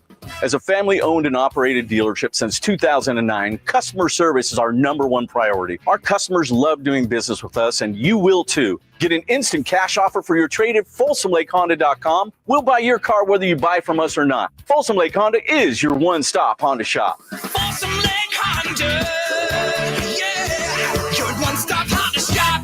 Following is furnished by Excel Media Pros. Are you battling drug or alcohol addiction? Call Rehabs America for a free consultation. Drugs and alcohol can destroy your life. Our program offers a complete medical detox plus inpatient drug and alcohol treatment. Your insurance may cover 100% of treatment. Many have already completed our program and are living substance-free lives. Call for your free consultation now. Connect with one of our qualified treatment specialists. It's time to take back your freedom with Rehabs America. Hope is one free phone call away. Today is the day to take back control of your life and live it free from the chains of addiction. Call for a free consultation now. The call is free, the consultation is free, and your insurance may cover 100% of your treatment. Don't miss this opportunity to get your life back. 800-375-1159. That's 800-375-1159. Don't wait. Help is here. Our dedicated, friendly staff is here to answer all your questions now. Call 800-375-1159. That's 800-375-1159.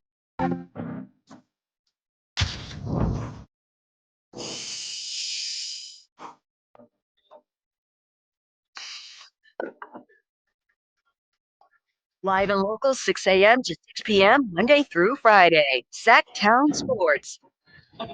Yeah, my apologies for our technical issues. Thank you to Drapes for getting us going again here on the YouTube, and also thanks to James for bringing me some Dr. Bombay iced out orange cream. Good stuff. Orange cream. Okay. That sounds good. Yeah, it's good, Jay. I guess you heard Man. last weekend. Right, you got gallons and gallons of ice cream at home. Don't eat it. Don't take it from work. Sure. Brought it back, and it's still in there. It's still in there. Last I checked. Turn the beast in there. No, eat on air. I'm sorry, was I? I didn't realize I was. That's good. Oh, That's good. Thanks to Tim Roy for joining us as well as we get ready for the Warriors. He's a nice dude. He's the best. he's a solid guy. Yeah. Look. Yeah, he was like that, when he was here. Do you need something? He'd do whatever you needed. And, being in that right in between the two markets, basically. He's in Fairfield, Oh, yeah. between Oh, yeah. Sacramento and Bay Area. And then he was there for those great championships. I remember driving around and listening to some of those, NBA finals when he was doing the call. He did a great job. Great job. Good dude. Watch my boy Kevin Carter warm up. Now he's Tim's great. He's no G-Man. No. Legend. All right, G-Man. All right. You guys good? Yeah. Got a double up. Is it bad form for me to eat ice cream on the air? No. Okay, good. Ice He gave cream. it. Anytime ice cream. Nah, but G-Man, real quick, as a broadcaster, you make money with your chops, your voice. Cold things constrict the throat there. Yeah. And so Whitey may struggle here the last 45 minutes of the show. That's why you don't drink or eat anything cold while on the call. I think I'm gonna make it. Think you're gonna make it? Yeah. He's a wily kid. He's paid his dues. Let him eat his damn ice cream. Here's the thing. He didn't bring enough for everybody else up. I didn't bring it at all. Someone bring it to me. But I brought Leatherbees in. Yeah. I got Leatherbees for everybody. Obviously, fine. If you have a second, if you don't, I know he's doing a million things here. He's got here. You're flying out to Denver tonight too, huh? Yeah. A little tough back-to-back right here. It is a tough one. I've always maintained that this is one of the toughest because you lose the hour. Yep. And then it's a long ride in the air. Yeah. End of Yeah. down Denver. Altitude. The whole thing. Yeah. And then G-Man a couple of things. Yes. Yeah. Two things. First of all, thank you for being on my side on the ice cream. I appreciate it. Secondly, I was impressed that the Kings against a lesser team Sunday went out and took care of their business. Now, they didn't do that as often as we won it last year. Maybe my bar is a little low, but is that another example maybe of how Doug is definitely get his message Well, I sure hope so. There have been so many occasions, not only last year, but in the years prior to that, where opportunities like that exist for the Kings and the Kings and they failed to do it. So you look at that and say, okay, maybe it's a sign of growth. But it's always, what have you done for me lately? Yeah. And so, you get the challenge tonight. You've got a Warriors team. Yeah, they've got key rotation players that are sideline, a couple of them are starters. But it's like that wounded animal back into the corner, and they're coming off him. They got buried by Monday night. And I'm sure that didn't sit well with anybody in the Warriors organization. And what happens in this situation? Well, you come out, you refocus, and you regroup, and you try to prove that you're better than you were on that particular game. You take nothing for granted. Even though Sacramento got 2.5 weeks ago, by 30. Yeah. So that was good. You know, we all like that. I'm thinking of the way he's playing. What do you think has gotten into him? Is it just, just unleash him and whatever move they make? I can't see a way in which he's too valuable. He's done. He's done. 7 years, 36 points or something. I don't know. But it's the energy, it's the excitement, it's contagious. It helps. I think the atmosphere in this building, and we've talked so many times in the past about how to get import superiority. Well, you've now won, 6 in a row in this building? So, and even with that, we're only 500 on the home floor. But it's progress. It's big time progress. And Malik's such a big part of it. And I enjoy his enthusiasm. Yeah. I think it does speak to what Doug is doing and giving them a little more latitude, a little more free reign. And I think this goes back to Doug playing under the Rick Adelman days in Sacramento. And those were 8 great years under Rick Adelman.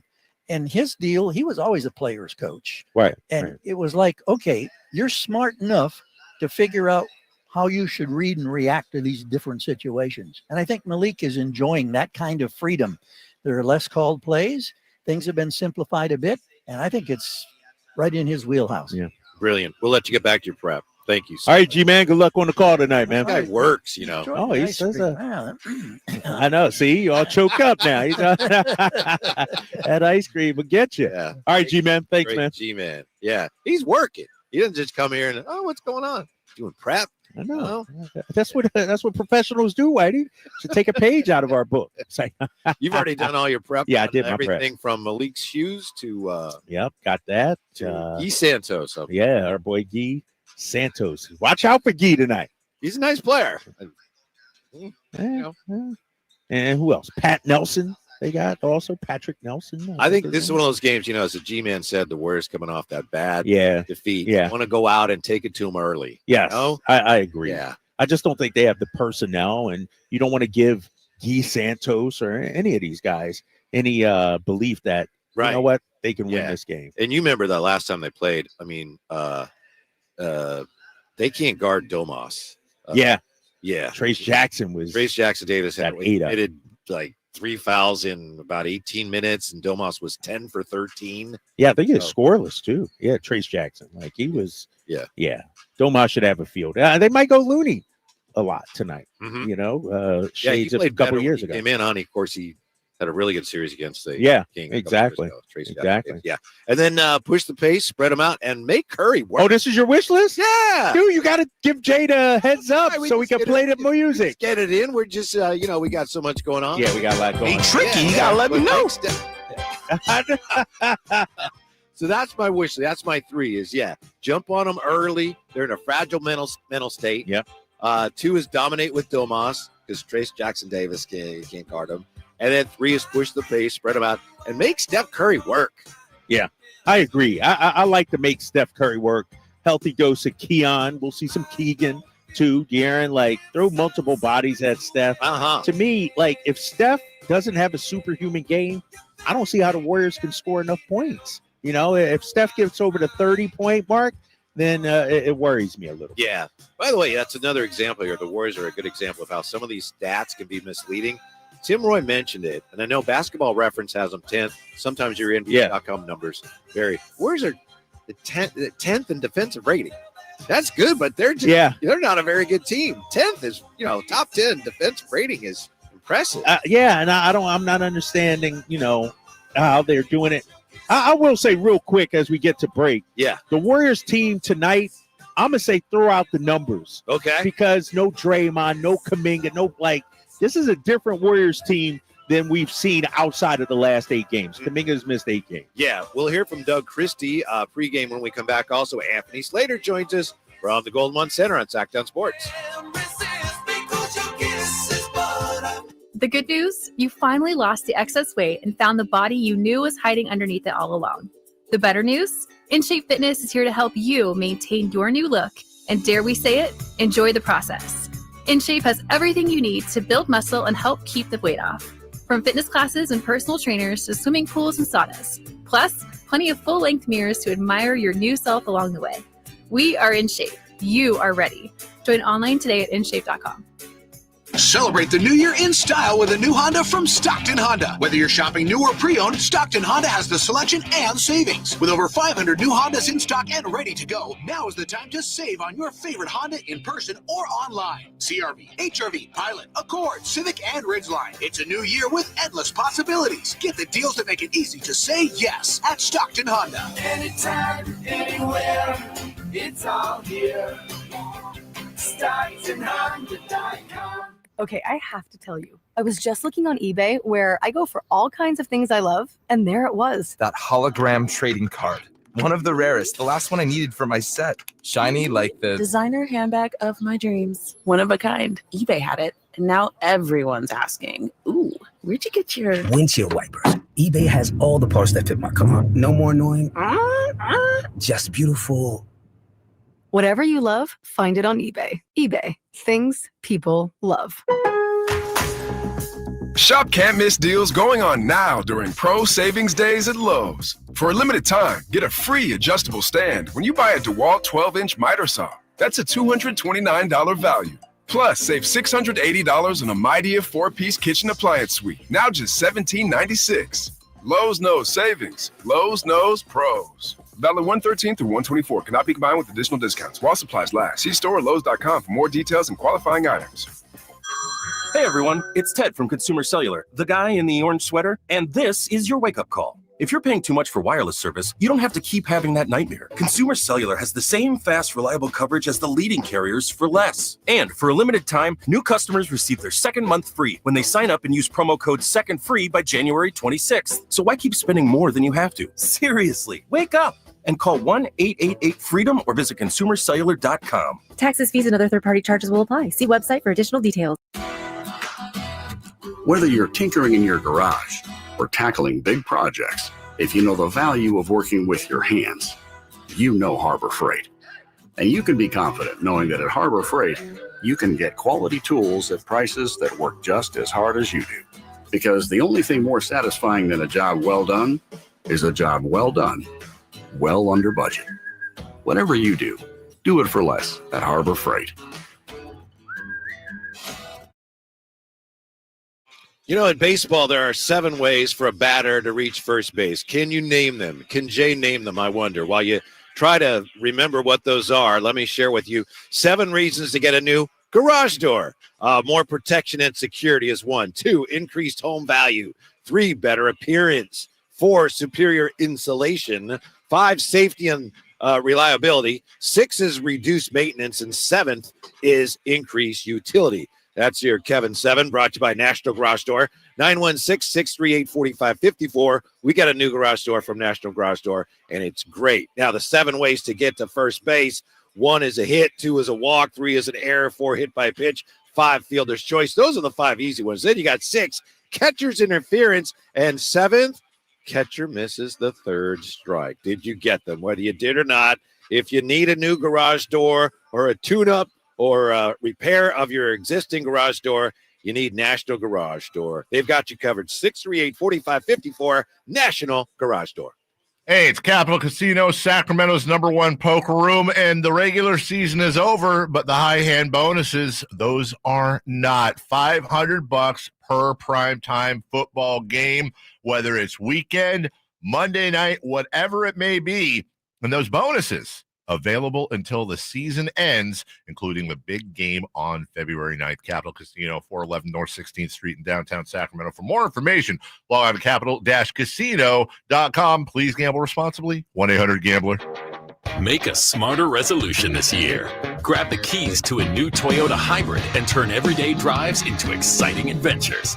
Now is the time to shop great deals. Choose between 16 Toyota hybrid models from the longest-lasting brand on the road. Every new Toyota includes Toyota Care, 2 years of complimentary scheduled maintenance. Go further with more MPG in a new Toyota hybrid. Grab the keys, come on, let's go. Toyota, let's go places. This is the story of the one who, as a maintenance specialist for a historic high-rise, knows that vintage charm historically needs constant attention. Which is why when it's time to upgrade turn-of-the-century mechanicals, they turn to Grainger. With easy access to 1 million+ products and the scale to deliver when and where you need them. The right tools and supplies are never far away. So the one can keep that vintage building running like new. Call, click Grainger.com, or just stop by. Grainger, for the ones who get it done. KHTK HD1 Sacramento, KYMX HD3 Sacramento. From the Power Business Technology Toshiba Studios. Sacktown Sports 1140. Like the beam for Sacramento Kings. We the beam team, hey. Like the beam for Sacramento Kings. Like the beam. Your afternoon home for Kings Talk and so much more. The Drive Guys on Sacktown Sports. Our guys with us, Anthony Slater. Warriors and Kings tonight, Anthony Slater, before a national TV audience, huh? Rivalry week. Buddy Hield's down there. That's part of the rivalry, right? He's warming up. Yeah, he's been out there for a minute, too. A while getting those shots up. He's been trying to bust out of a slump. Yeah. Say that. Yeah. Come on, Shivano, you can do it. So, Slates, what is the mental state of this Warrior team that comes into Gold One Center tonight? Not good. They're, I think, 9-18 in their last 27. Yeah. It's 2 months now. It's 2 months of bad basketball. They're like 26th ranked offense since November 23rd. So that's 2 months of being, if you look at the teams around them, it's Hornets, it's Magic, or, Magic are actually a good team, not a good offense. But they can't score, and it's led to a lot of losses, which has tumbled them down to the standings. To now they're sitting there still in the 10 spot, but only because they went 12-3 to start. It's the only thing that saved them. Right. They're in the mix, but they're playing much more poorly than any team near them. Anthony Slater joining us. Were you there for that Boston game? Yeah. Oh, yeah. One thing that I know. Sorry, at least you got paid to be there. You know what I mean? At least it's part of the job. I didn't have to pay attention in the fourth quarter. Right. It was. Hey, Steph Curry. Yeah. I'm looking at how the losses are piling up. His body language after. What's the solution? For him. And I know I'm not saying demand a trade or he's going to be, but I hate to see an all-time great just sulking like that on the sideline. Yeah, I mean, he's really competitive, and it's, dealing with the reality of the situation, which is it's like a fading franchise, fading era. Yeah, not franchise. The losses sting him on a daily basis. And to be honest, they thought they were going to be better entering the season. You had people telling me preseason like 50, they were aiming for 50 wins. It felt optimistic. I was thinking probably more mid 40s, but right now, like over a large sample now, they're playing like a 28 win team. And he's struggling to handle that. Now, there's also it rises into this existential question about the future. And do you trade a bunch of picks to try to help him now? Do you trade him now and try to maximize I guess your rebuild or speed it up? But the problem is he's Steph Curry. I think if we were just having a cold-hearted, we were playing a video game right now, fantasy football, let's say, it would make sense to trade Steph Curry. Right. But that's not reality. You're not going to trade him, and as much as he would love to be on a winner and end his career on a winner, it's obviously looking a little bit more like Kobe Bryant's last several seasons with the Lakers. But I have a tough time imagining him wanting to hit the eject button, considering I think he wants the Dirk career, the Tim Duncan career. The problem is they never got the Kawhi Leonard to kind of drag him along at the back end. They whipped on the lottery picks, and they're dealing with the consequences. Yeah, it's interesting, Slates. Right now everything for the Kings seems to be trending upwards, and for the Warriors the opposite direction. But if the Warriors win tonight, as you well know, they're tied in the standings. Yeah. So be that as it may, with Doug Christie, is there any way he does not get the interim tag removed after the end of this season? Yeah, I mean, if they reverse their trend now, well, that's unthinkable. I mean, they're about to go on a really tough 6-game trip, which I know. Be a part of that. Get ready, pack some bags. No, it's if they make the playoffs firmly, I got to think, considering his stature and where it was when he took over to where it would theoretically then be if they got into the playoffs, maybe made a little first round noise. You got to think that would probably lead to an interim tag. I'm not even sure that it's possible it gets lifted prior to the end of the season if this keeps trending in a positive direction. Now, to answer your question, is there any chance? Yeah, they are still sitting in that playing mix where a bad 10-game stretch, a 2-8 10-game stretch. I should have asked how likely. Yeah, because obviously there is. Well, that's dependent on how much you believe in what's happening, and how much they can sustain it, and then also what potentially happens at the deadline, which I know we talk about every week, and it's still the same situation. I wasn't going to bring it up this time. Yeah. Hey, you want to talk Cam Johnson? Right? Can we do that? Yeah. But it's going well, and he's clearly had an effect on him. I do wonder when it comes down to when they go through some rougher patches, when you don't. It feels like there's that a little initial new coach buzz, new coach bump that they're getting, especially from an emotional and energy standpoint. When maybe that lessens when you go on a tough road trip, when you lose 2 out of 3, how do they sustain beyond that? We'll see. It's very early. Slates, let's talk trade deadline. Let's, because we got conflicting reports out there. Oh, no. One report saying, the Kings and Nets are haggling over protections of first-round picks. Another is saying they haven't talked about Cam in weeks. What are you hearing on the trade front? I believe Cam Johnson is likely to be moved. I do think that Brooklyn has held pretty firm to a steep asking price. Clearly, the Kings and others have been unwilling to go to. I do think there has been conversations, and again, sometimes that doesn't mean, GM ultimate decision maker and GM ultimate decision maker. There's 18 people within these franchises, and oftentimes, what are phone calls that are happening, who's talking to what, but the Kings are still in the mix on Cam Johnson. And we'll see how high they're willing to take their price, if that beats everybody else's. But I do think, the deadline is toughest for a team like Brooklyn, who that's their moment where they have to make the choice. How much are they willing to do? So I think we'll know probably on February 5th or 6th. So next time I talk to you, it still won't be February 5th. I know. Dang. We're still probably got 2 weeks away. I know one of the things that's been reported, and obviously Brooklyn would like this to be reported, is that they don't have to trade him because he could still fit their timeline. Do you think that's obviously it's possible? Yeah. Do you think from their standpoint that's something they could live with if they end up keeping him? Sure, if they really don't like the offers, but I think even getting 1 first for him right now, that's not guaranteed in the summer. Slumps happen, injuries happen, teams change priority. For example, they got a few seconds for Dennis Schroeder and traded him to the Warriors, and I know part of that was them wanting to lose and getting Schroeder off the team helps them lose. But it was also man, Schroeder's really hot right now. Get off him while his market's high. Schroeder's been terrible for the Warriors. Right. If they tried to reflip Schroeder on the market right now, you're not getting what you got a month ago. So there's risk in waiting. But there's benefit. Chicago's another team. Nikola Vucevic shooting a career high from 3 right now, 40. 3% average in 20 a game. Zach LaVine healthy for the first time in a couple of years.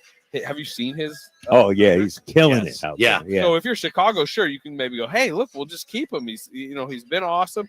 But then it's okay, what if he either has another flare up of the knee or those numbers go back to career levels? He's 45% from 3. Well, career he's 37. So you got to weigh a lot of things if you're these teams. What about? Sorry about that. I'm just watching our boys warm up down there. Keegan Murray Not missing a shot out there. Guys are splashing it. He's Sorry shooting about that. What is he shooting the last like month or so? It's really kind of like slowly ticking up. Yeah, he's ticking up, even though he had a rough shooting game last game. But prior to that, I got those right here. You're asking the right guy, It big looks fella. good, too. You know, That's looks, such he's a shooting like more confident. you know, and I like and I appreciate all the conversations about the trades that the entire league does, and we obviously do on a weekly basis. But to me, like that is him playing the way he has and continuing his like ascent back upwards where we thought we were going. Like that's one of the most. what is he? Do you think though? Like ultimately, when it's all said and done, because we talking about bringing in Cam or somebody else. He's still our starter, though, right? He's still the starting. Not only that, like, you know, when you talk to them, like, off year one where he set an NBA record for threes going into year two, remember that summer league here? He scored, like, 41. Yeah, 40-some points, yeah. You were hearing a little, like, like, there's some Kawhi Leonard in there. Remember that? Like, it was them thinking he was on an all-star path. He's clearly on a very good NBA starter path because he already is one. Will he ever be an all-star? I think that's a big question of his career. Does he hit that level of player? He's become a lot better defender than I ever thought he would. Yes. As an offensive player, creator, maybe he's plateaued. Obviously, his shooting percentages have gone down.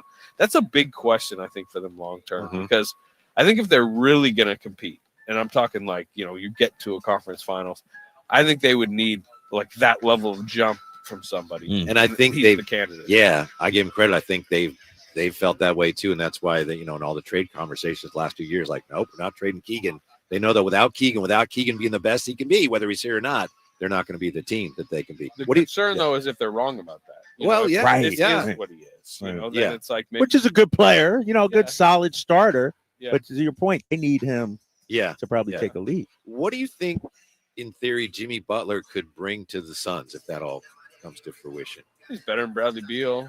You know, he's more like sturdy playoff performer. He lifts his game up at that level. He's better on both ends. Two-way. They need like a two-way wing. Beal's more of a scoring two guard whose percentages of dips. He doesn't really defend that much. Like he would be an upgrade. Now the problem is how do they get that done with Beal? Beal has a no trade clause that he has to agree to go somewhere. The other team has to agree. Yeah, we want Bradley Beal, who has maybe one of the worst value contracts in the league. And they have to use all these moving parts. Like I'm still skeptical that gets done. You're skeptical that Butler goes to Phoenix? Yeah. Do you think he'll be moved? And is that the domino that a lot of teams are waiting for, you think? Yeah, I mean, I think somewhat. This isn't exactly like free agency where it's like, you know, you're waiting on the big domino to sign and then everyone else does. Because I think there's a lot of smaller scale deals that are unrelated to Butler. Warriors, for example. I know that, you know, they're interested in Vucevic. That's not waiting on Butler. Kings, if the Cam Johnson, if they up their price to the point that, you know, Cam Johnson, you know, the Nets would give him now, that has nothing to do with Butler. As far as, do I think Butler gets moved? Kind of don't. You know, yeah. I just think it's going to be really hard, and clearly the Heat have dug themselves in on like, you know, not accepting those really, you know, lower level, unvaluable trade packages. But we'll see. Again, the problem is he really wants to go to Phoenix. Phoenix really wants him, but it's completely contingent on Bradley Beal and the no trade clause. And that no trade clause is like, how does that get solved? Yeah. Aren't the Warriors one of the teams that in the past has been on Bradley Beal's list of teams he'd be willing to be traded to? That doesn't make any sense, does it? No. Yeah, I mean the contract's not good. Yeah, He's really declined, you know, as far as like on court, you know, product over the last couple of years. And the one thing he said, and he said it when he went from Washington to Phoenix, is it wasn't just like, okay, I waived my no trade clause, so now I go to you and now I no longer have a no trade clause. No, he has made it. No, I'm taking my no trade clause with me. He took it from Washington to Phoenix. So he's telling any team that, because he holds all the cards here. He's telling anybody who wants to trade for him, like, I'm bringing my no trade clause with me, and that's unappealing to teams. You think Domas will make the All-Star event? Yeah, it's a good question. You know, it's not game. It's not a I game. don't know what it is. Yeah, I don't know either, and I have to attend it this year because it's down the road. I think he's going to be right on that like wild card level. Him and Fox are going to be right in that mix.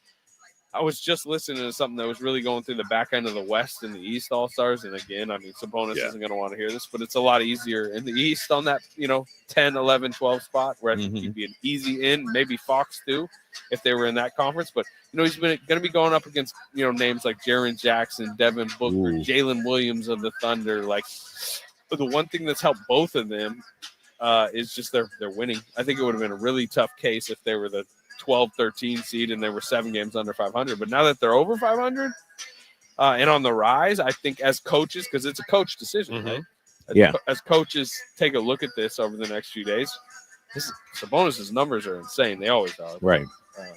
Maybe. He might need injuries, by the way. Or, like Luka asking out of the game. Maybe if Kyrie doesn't play the game. Maybe if there's one more, that might help. Right. Anthony Slater joining us. Slate's obviously, the team 9-2 under Doug Christie. Yeah. How sustainable is this? Is this who the Kings are right now, you think? Some people would say it's who they kind of were prior to Doug Christie showing up. If you look at the numbers, I mean, it was bad clutch time luck, obviously. But, it said they were, maybe like the 12th, 13th best net rating team in the league. And I know fans don't want to go into all the metrics, but like even the Kings internal analytics people were telling, the coaching staff and people around hey, we're better than the record says. I mean, we would talk about it on the radio. It was they shouldn't have this poor record. Yeah. So that's obviously flipped. They're playing better. The players are clearly more energized and focused and fresh. But they're also, digging that Philly game out with a 15-0 run late. Somehow surviving that Miami double overtime game. Right. Squeaking by the Rockets. All those swing games are flipping their direction. So that, I'm not sure. I guess to your question, I don't think it's sustainable at a 9-2 11 games record. But I think they've always been a 45-ish win pace team. And now they're back to that. So I do think they're going to win at a good level.